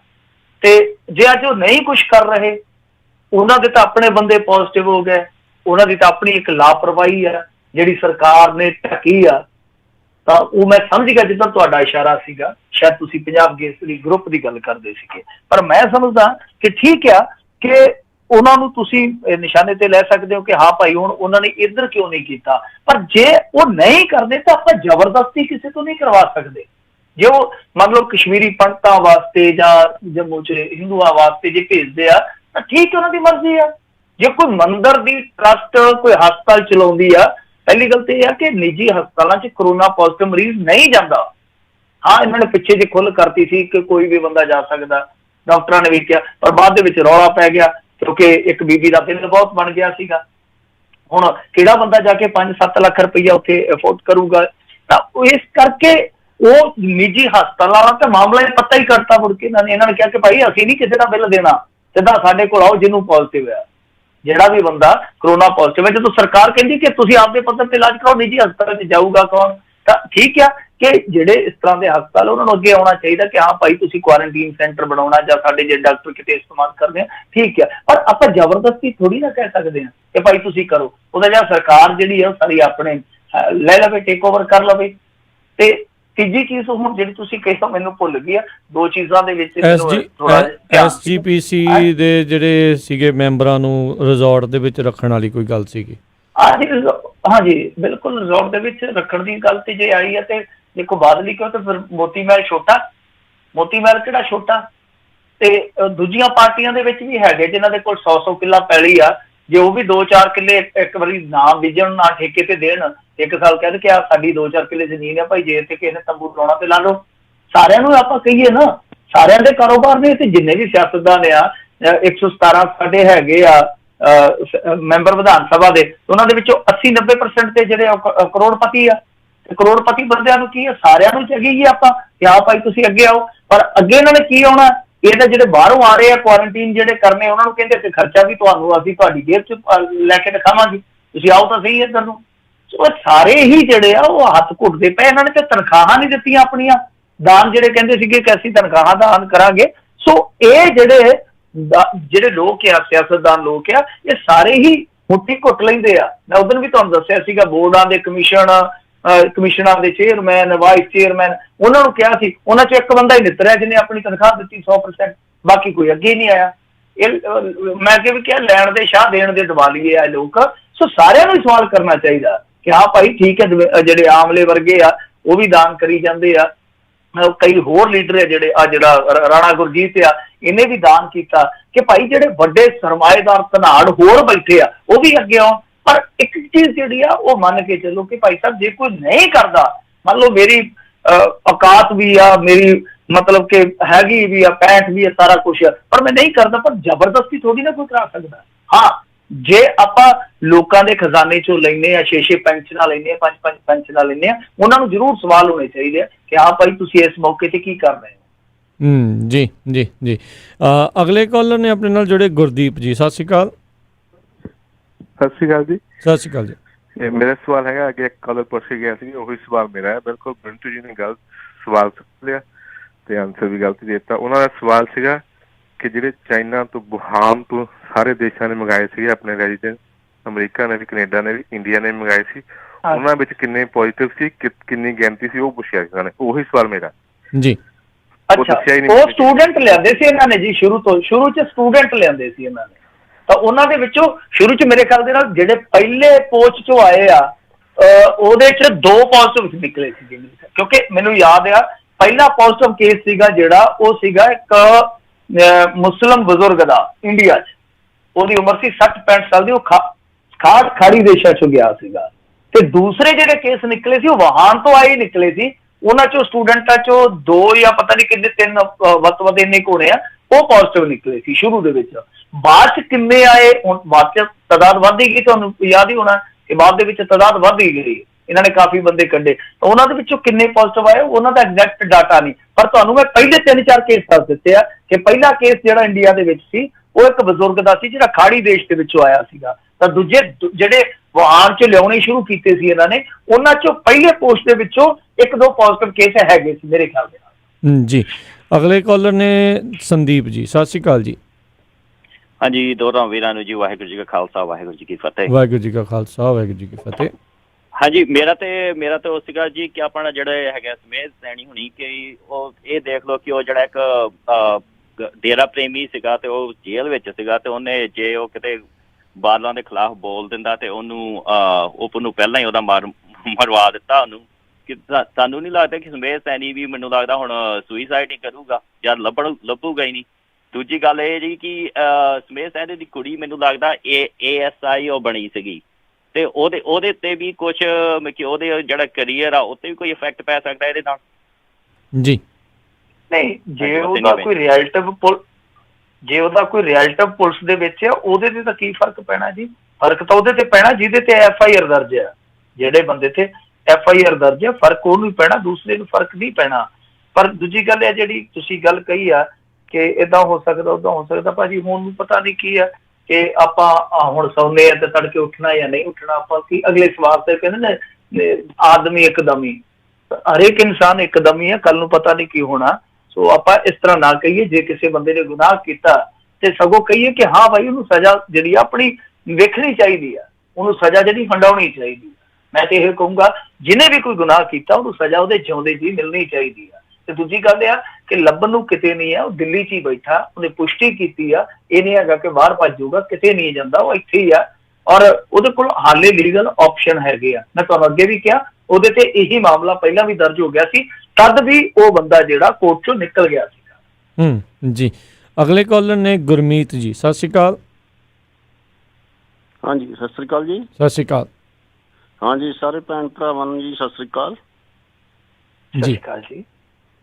ਹਾਂਜੀ, ਇਹ ਜੀ ਜਿਹੜੀ 에ਅਰ ਇੰਡੀਆ ਦੀ ਫਲਾਈਟਾਂ ਆ ਰਹੀਆਂ ਜੀ, ਇਹ ਨਾ ਤਾਂ ਜੀ ਫੋਨ ਚੱਕਦੇ ਨਾ ਬੁਕਿੰਗ ਕਰਦੇ, ਕਦ ਤੱਕ ਆਉਣੇ ਜੀ ਇਹਦੇ 'ਚ? Indian citizen, American?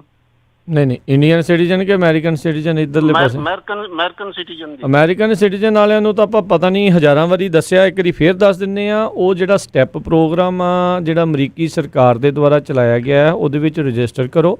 ਬਾਕੀ ਇੱਕ ਜਿਹੜੀ US ਦੀ ਐਮਬੈਸੀ ਹੈਗੀ ਇੰਡੀਆ ਦੇ ਵਿੱਚ, ਉਹਨਾਂ ਨੇ ਆਪਣੇ ਫਾਰਮ ਬਣਾਏ ਹੋਏ ਆ, ਉਹਦੇ ਵਿੱਚ ਆਪਣਾ ਜਿਹੜਾ ਉੱਥੇ ਰਜਿਸਟਰ ਕਰੋ। 에ਅਰ ਇੰਡੀਆ ਨੇ ਕੁਛ ਜਿਹੜੀਆਂ ਫਲਾਈਟਾਂ ਚਾਲੂ ਕਰਨ ਦੀ ਗੱਲ ਕੀਤੀ ਆ, ਉਹਨਾਂ ਦੀ ਵੈਬਸਾਈਟ ਤੋਂ ਹੀ ਤੁਹਾਨੂੰ ਜਿਹੜੀ ਉਹ ਇਨਫੋਰਮੇਸ਼ਨ ਜਿਹੜੀ ਆ ਉਹ ਮਿਲਣੀ ਹੈਗੀ ਆ।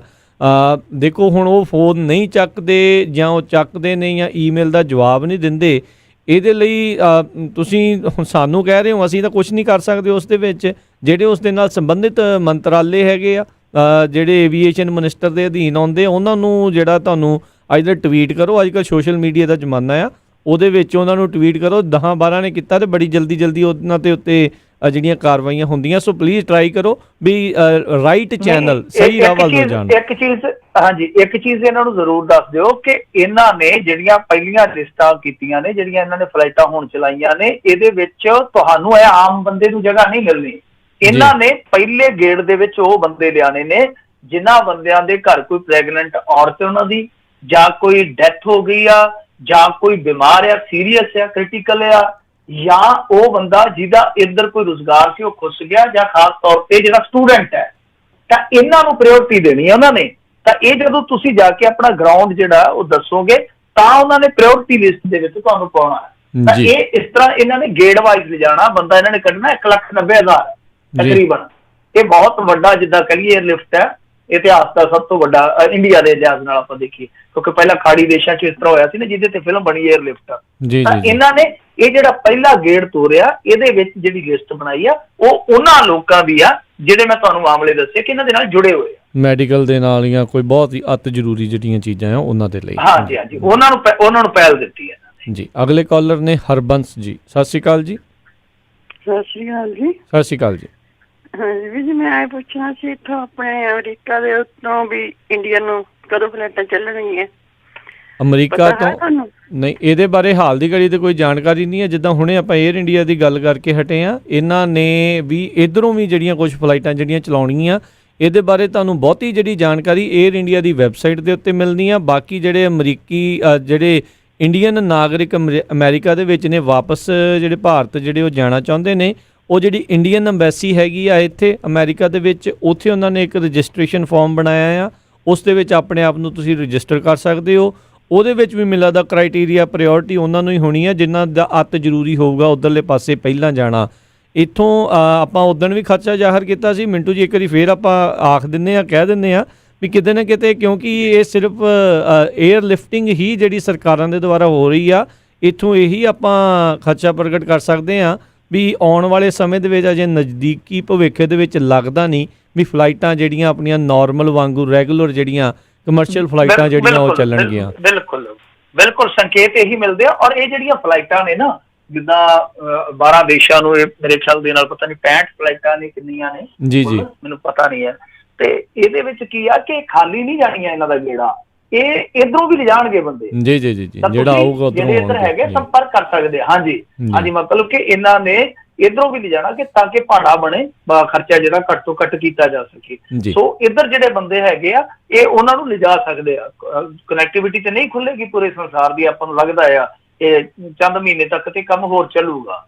ਤੇ ਇਹ ਜ਼ਰੂਰ ਆ ਕਿ ਇਧਰੋਂ ਜਿਵੇਂ ਮੰਨ ਲਓ US ਨੂੰ ਜਾ ਰਹੀ ਆ ਫਲਾਈਟ, ਉਧਰੋਂ ਬੰਦੇ ਲੈਣ ਲਈ ਤੁਹਾਡੇ ਇੱਧਰ ਆ ਰਹੀ ਆ 에ਅਰਲਾਈਨਸ, ਇੰਡੀਅਨ 에ਅਰਲਾਈਨਸ ਆ ਰਹੀ ਆ, ਤਾਂ ਉਹ ਕੀ ਆ ਕਿ ਉਧਰੋਂ ਜਿਹੜੇ ਹੈਗੇ ਆ US ਦੇ ਨਾਗਰਿਕ ਜਾਂ ਉਧਰਲੇ ਬੰਦੇ ਫਸੇ ਹੋਏ ਆ ਤਾਂ ਉਹਨਾਂ ਨੂੰ ਉਧਰੋਂ ਲਿਆ ਸਕਦੇ। ਇਹ ਰਾਬਤਾ ਕਰਨਾ ਪਊਗਾ, ਤੁਹਾਨੂੰ ਹਿੰਮਤ ਕਰਨੀ ਪੈਣੀ ਜੀ। ਬਿਲਕੁਲ, ਉਹ ਇੰਡੀਅਨ ਐਮਬੈਸੀ USA.gov.in ਸ਼ਾਇਦ ਉਹਨਾਂ ਦੀ ਵੈਬਸਾਈਟ ਆ, ਉਹਦੇ ਤੇ ਜਾ ਕੇ ਤੁਸੀਂ ਆਪਣੇ ਆਪ ਨੂੰ ਰਜਿਸਟਰ ਜਿਹੜਾ ਉਹ ਤੁਸੀਂ ਕਰੋ। ਤੇ ਮਿੰਟੂ ਜੀ ਇੱਕ ਹੈਗਾ ਵੀ ਜਿਹੜੇ ਹੁਣ ਇੱਧਰੋਂ ਜਾਣਗੇ ਚਾਹੇ ਇਹਨਾਂ ਫਲਾਈਟਾਂ ਦੇ ਜ਼ਰੀਏ, ਉਹਨਾਂ ਨੂੰ 14 ਦਿਨਾਂ ਦਾ ਇਕਾਂਤਵਾਸ ਵੀ ਕਰਨਾ ਪਊਗਾ। ਹਾਂਜੀ ਹਾਂਜੀ ਕਰਨਗੇ, ਪਰ ਉਹੀ ਮੈਂ ਜਿਵੇਂ ਤੁਹਾਨੂੰ ਦੱਸਿਆ ਕਿ ਜਿੱਦਾਂ ਲਾ ਲਓ ਕਿ ਜਿਹੜਾ ਕੋਈ ਬੰਦਾ ਖਾਸ ਗਰਾਊਂਡ ਤੇ ਜਾ ਰਿਹਾ, ਜਿੱਦਾਂ ਕਿਸੇ ਦਾ ਕੋਈ ਜੀ ਕ੍ਰਿਟੀਕਲ ਆ ਜਾਂ ਡੈਥ ਹੋ ਗਈ, ਉਹਨੂੰ ਤਾਂ ਨਹੀਂ ਕਰਨਗੇ। ਉਹ ਤਾਂ ਹੋ ਸਕਦਾ ਕਿ ਉਹਨੂੰ ਘਰੇ ਕਰ ਦੇਣ, ਪਰ ਦੂਜਿਆਂ ਨੂੰ ਜ਼ਰੂਰ ਕਰਨਗੇ ਕਿਉਂਕਿ ਇਹਨਾਂ ਨੇ ਕਹਿ ਦਿੱਤਾ, ਕਹਿੰਦੇ ਆ ਕਿ 14 ਦਿਨ ਤੁਹਾਨੂੰ ਰੱਖਣਾ, ਤੇ ਰੱਖਣਾ ਵੀ ਤੁਹਾਡੇ ਖਰਚੇ ਤੇ ਹੀ ਆ। ਮਤਲਬ ਕਿ ਤੁਸੀਂ ਆਪਣੀ ਜੇਬ ਦੇ ਵਿੱਚੋਂ ਪੇ ਕਰੋਗੇ, ਜੋ ਵੀ ਕੁਆਰੰਟੀਨ ਪੀਰੀਅਡ ਦਾ ਖਰਚਾ ਹੋਊਗਾ ਨਾ ਉਹ ਤੁਹਾਨੂੰ ਪੇ ਕਰਨਾ ਪੈਣਾ। ਜੀ ਜੀ ਬਿਲਕੁਲ। ਜੇ ਸਿੰਪਟਮ ਨਾ ਹੋਏ ਫਿਰ ਤਾਂ ਭਾਵੇਂ ਜਾਣ ਦੇਣ, ਜੇ ਸਿੰਪਟਮ ਹੋਏ ਫਿਰ ਵੀ ਦੇਖਣ ਵਾਲੀ ਜਿਹੜੀ ਗੱਲ ਹੋਊਗੀ ਵੀ ਕਿੱਦਾਂ ਜਿਹੜਾ ਉਹ ਸਾਰਾ ਪਹਿਲੀ ਗੱਲ ਉਹਨਾਂ ਤਾਂ ਚੜ੍ਹਨ ਹੀ ਨਹੀਂ ਦੇਣਾ। ਇਹ ਵੀ ਗੱਲ ਜੀ ਜੀ ਜੀ ਬਿਲਕੁਲ। ਅਗਲੇ ਕਾਲਰ ਨੇ ਹਰਭਜਨ ਜੀ, ਸਤਿ ਸ਼੍ਰੀ ਅਕਾਲ। ਹਾਂਜੀ ਸਤਿ ਸ਼੍ਰੀ ਅਕਾਲ ਜੀ। ਸਤਿ ਸ਼੍ਰੀ ਅਕਾਲ ਜੀ। ਮੇਰਾ ਸਵਾਲ ਆ ਜੀ ਵੀ ਜਿਹੜੇ ਆ ਆਪਣੇ ਦੇਸ਼ ਦੇ ਵਿੱਚ ਇੰਡੀਆ ਦੇ ਵਿੱਚ ਬੱਚੀਆਂ ਦੇ ਨਾਲ ਜ਼ਿਆਦਤੀ ਹੁੰਦੀ ਆ, ਬਲਾਤਕਾਰ ਹੁੰਦੇ ਆ, ਫਿਰ ਉਹਨਾਂ ਨੂੰ ਮਾਰ ਦਿੱਤਾ ਜਾਂਦਾ ਤੇ ਉਹ ਪੈਸੇ ਜੋੜਦੇ। AP ਸਿੰਘ ਵਰਗੇ ਵਕੀਲ ਉਹਨਾਂ ਨੂੰ ਛਡਾਉਣ ਦੀ ਕੋਸ਼ਿਸ਼ ਕਰਦੇ ਆ ਕਿ ਇਹੋ ਜਿਹੇ ਵਕੀਲਾਂ ਦਾ ਲਾਇਸੈਂਸ ਰੱਦ ਨਹੀਂ ਹੋਣਾ ਚਾਹੀਦਾ ਜੀ? ਇਹਦੇ ਬਾਰੇ ਦੱਸੋ ਕੀ ਖਿਆਲ ਤੁਹਾਡਾ? ਨਹੀਂ ਹੋਣਾ ਚਾਹੀਦਾ ਜੀ, ਨਹੀਂ ਹੋਣਾ ਚਾਹੀਦਾ। ਤਾਂ ਦੇਖੋ ਅਸੀਂ ਕਿਵੇਂ ਫਿਰ ਜੱਜ ਕਰੀ ਚੱਲਾਂਗੇ? ਇਹ ਤਾਂ ਮੰਨ ਲਓ ਰੇਪ ਕੇਸ ਤੇ ਤੁਹਾਨੂੰ ਪਤਾ ਨਾ ਹਰੇਕ ਸਾਲ 'ਚ 35 ਤੋਂ 40 ਹਜ਼ਾਰ ਰਜਿਸਟਰਡ ਹੁੰਦਾ ਇੰਡੀਆ 'ਚ, ਤੇ ਜਿਹੜਾ ਕੇਸ ਰਜਿਸਟਰਡ ਹੋ ਜਾ ਕਰੂ ਅਸੀਂ ਤਾਂ ਕਹਾਂਗੇ ਕਿ ਇਹਦਾ ਕੋਈ ਕੇਸ ਲੜੇ ਹੀ ਨਾ, ਤੇ ਸਾਨੂੰ ਕੀ ਪਤਾ ਕਿ ਕਿਹੜਾ ਦੋਸ਼ੀ ਆ ਕਿਹੜਾ ਨਿਰਦੋਸ਼ ਹੈ। ਸੋ ਮੈਂ ਸਮਝਦਾ ਕਿ ਠੀਕ ਆ ਵਕੀਲ ਜਿਹੜੇ ਆ ਉਹ ਆਪੋ ਆਪਣਾ ਢੰਗ ਵਰਤਦੇ ਆ, ਤਾਂ ਉਸ ਬੰਦੇ ਨੂੰ ਮੈਂ ਨਹੀਂ ਗਲਤ ਕਹੂੰਗਾ। ਮੈਂ ਹੁਣ ਵਕੀਲ ਵਾਲੀ ਗੱਲ ਕੀਤੀ ਹੈ ਜਿਹੜੀ ਸਤਨਾਮ ਸਿੰਘ ਕਲੇਰ ਹੋਰਾਂ ਦੀ, ਮੈਂ ਉਹਦੇ 'ਚ ਵੀ ਕਿਹਾ ਕਿ ਉਹਨਾਂ ਦੀ ਮਰਜ਼ੀ ਹੈ, ਉਹਨਾਂ ਦਾ ਪੇਸ਼ਾ ਹੈ, ਕਿਹੜਾ ਕੇਸ ਉਹਨਾਂ ਨੇ ਸਿਲੈਕਟ ਕਰਨਾ, ਕਿਹੜਾ ਰਿਜੈਕਟ ਕਰਨਾ, ਉਹਨਾਂ ਦਾ ਅਧਿਕਾਰ ਖੇਤਰ ਹੋਣਾ ਚਾਹੀਦਾ। ਤੇ ਜੇ ਕਸਾਬ ਨੂੰ ਇੱਥੇ ਇੰਡੀਆ 'ਚ ਵਕੀਲ ਮਿਲ ਸਕਦਾ ਤਾਂ ਫਿਰ ਜਿਹੜੇ ਇੱਥੋਂ ਦੇ ਨਾਗਰਿਕ ਹੈ, ਚਾਹੇ ਉਹ ਜਿੰਨਾ ਮਰਜ਼ੀ ਤਕੜਾ ਜ਼ੁਲਮ ਕਰਦੇ ਆ, ਤਾਂ ਉਹਨਾਂ ਨੂੰ ਵੀ ਉਹ ਜੋ ਵੀ ਲੀਗਲ ਐਕਸੈਸ ਹੈ ਮਿਲਣਾ ਚਾਹੀਦਾ। ਔਰ ਜੁਡੀਸ਼ਰੀ ਵੀ ਕਹਿੰਦੀ ਹੋ ਕਿ ਉਦੋਂ ਤੱਕ ਤੁਹਾਨੂੰ ਫਾਈਨ ਨਹੀਂ ਲਾਇਆ ਜਾ ਸਕਦਾ ਜਦ ਤੱਕ ਤੁਹਾਡੇ ਸਾਰੇ ਜਿਹੜੇ ਕਾਨੂੰਨੀ ਜੋ ਵੀ ਤੁਹਾਡੇ ਹੈਗੇ ਆ ਹੱਕ ਉਹ ਪੂਰੇ ਨਹੀਂ ਹੁੰਦੇ। ਔਰ ਜੇ ਮੰਨ ਲਓ ਇਹ ਕੇਸ ਨਹੀਂ ਨਾ ਲੜਦਾ, ਇੱਕ ਤੁਹਾਡੀ ਜਾਣਕਾਰੀ ਲਈ ਹੋਰ ਦੱਸ ਦਿਆਂ, ਕੋਈ ਵੀ ਵਕੀਲ ਨਹੀਂ ਖੜਦਾ ਇੰਡੀਆ ਦਾ, ਤਾਂ ਅਦਾਲਤ ਇੱਕ ਸਰਕਾਰੀ ਵਕੀਲ ਦਿੰਦੀ ਹੈ ਦੋਸ਼ੀ ਨੂੰ ਕਿ ਲੈ ਭਾਈ ਆ ਅਦਾਲਤ ਵੱਲੋਂ ਅਦਾਲਤ ਦੇ ਖਰਚੇ ਤੇ ਆ, ਤੂੰ ਆਪਣੀ ਕਾਨੂੰਨੀ ਜਿਹੜੀ ਲੜਾਈ ਉਹ ਲੜ ਸਕਦਾ। ਸੋ ਇਹ ਮੇਰੇ ਖਿਆਲ ਦੇ ਨਾਲ ਆਪਣਾ ਨਜ਼ਰੀਆ ਜਿਹੜਾ ਉਹ ਠੀਕ ਨਹੀਂ ਹੋਏਗਾ ਜੇ ਆਪਾਂ ਕਹੀਏ, ਕਿਉਂਕਿ ਆਪਾਂ ਹੀ ਜੇ ਫਿਰ ਪਹਿਲਾਂ ਹੀ ਕਹਿ ਦਈਏ ਕਿ ਇਹ ਦੋਸ਼ੀ ਨਹੀਂ ਹੈ, ਇਹ ਦੋਸ਼ੀ ਹੈ, ਤਾਂ ਫਿਰ ਤਾਂ ਅਦਾਲਤਾਂ ਦਾ ਕੋਈ ਮਾਇਨਾ ਨਹੀਂ ਰਹਿ ਜਾਏਗਾ। ਜੀ ਜੀ ਬਿਲਕੁਲ। ਇਹ ਤਾਂ ਹੁਣ ਦੇਖੋ ਝੂਠੇ ਕੇਸ ਵੀ ਕਈ ਤਰੀਕੇ ਦੇ ਹੁੰਦੇ ਆ, ਤੇ ਬਾਅਦ ਦੇ ਵਿੱਚ ਕੋਈ ਵੀ ਕਿਸੇ ਦੇ ਉੱਤੇ ਦੋਸ਼ ਲਾ ਕੇ ਤੇ ਪੱਕਾ ਹੀ ਅੰਦਰ ਕਰਾ ਦੂਗਾ, ਇੱਦਾਂ ਨਹੀਂ ਗੱਲ ਜਿਹੜੀ ਉਹ ਬਣ ਸਕਦੀ। ਸੋ ਨੋ ਡਾਊਟ ਆਪਾਂ ਜਾਣਦੇ ਹਾਂ ਵੀ ਇਹਦੇ ਵਿੱਚ ਕੋਈ ਦੋਰਾਵਾਂ ਨਹੀਂ ਵੀ ਕਈ ਵਾਰੀ ਲੋਕ ਜਿਹੜੇ ਐਸੇ ਗਧੀ ਗੇੜ ਦੇ ਵਿੱਚ ਅਜਿਹੀਆਂ ਚੀਜ਼ਾਂ ਦੇ ਜ਼ਰੀਏ ਲੋਕਾਂ ਨੂੰ ਪਾ ਦਿੰਦੇ ਨੇ, ਪਰ ਜੇ ਉਹ ਨਾ ਰਿਪਰੈਜ਼ੈਂਟੇਸ਼ਨ ਹੋਊਗੀ ਤਾਂ ਫਿਰ ਉਹਨਾਂ ਦੇ ਲਈ ਹੋਰ ਵੀ ਔਖਾ ਹੋ ਜਾਊਗਾ। ਸੋ ਮਿੰਟੂ ਜੀ ਬਹੁਤ ਬਹੁਤ ਤੁਹਾਡਾ ਧੰਨਵਾਦ, ਤੁਸੀਂ ਸਾਡੇ ਨਾਲ ਜੁੜੇ, ਇਹਨਾਂ ਖਬਰਾਂ ਬਾਰੇ ਜਾਣਕਾਰੀ ਦਿੱਤੀਆਂ, ਮਿਹਰਬਾਨੀ, ਧੰਨਵਾਦ, ਸਤਿ ਸ਼੍ਰੀ ਅਕਾਲ ਜੀ। ਸਤਿ ਸ਼੍ਰੀ ਅਕਾਲ ਜੀ। ਤੇ ਸਰੋਤਿਓ ਇੱਥੇ ਸਾਡਾ ਅੱਜ ਦਾ ਇਹ ਪ੍ਰੋਗਰਾਮ ਖਬਰ ਤੇ ਨਜ਼ਰ ਸਮਾਪਤ ਹੈ। ਮਿਲਦੇ ਹਾਂ ਅਗਲੀ ਵਾਰ, ਉਦੋਂ ਤੱਕ ਲਈ ਮੇਰੇ ਵੱਲੋਂ ਵੀ ਸਭ ਨੂੰ ਪਿਆਰ ਭਰੀ ਸਤਿ ਸ਼੍ਰੀ ਅਕਾਲ ਜੀ। ਉਹਦੇ ਵਾਸਤੇ ਰਹੋ, ਹੱਸਦੇ ਖੇਲਦੇ ਰਹੋ, ਸੁਣਦੇ ਰਹੋ ਪੰਜਾਬੀ ਰੇਡੀਓ USA।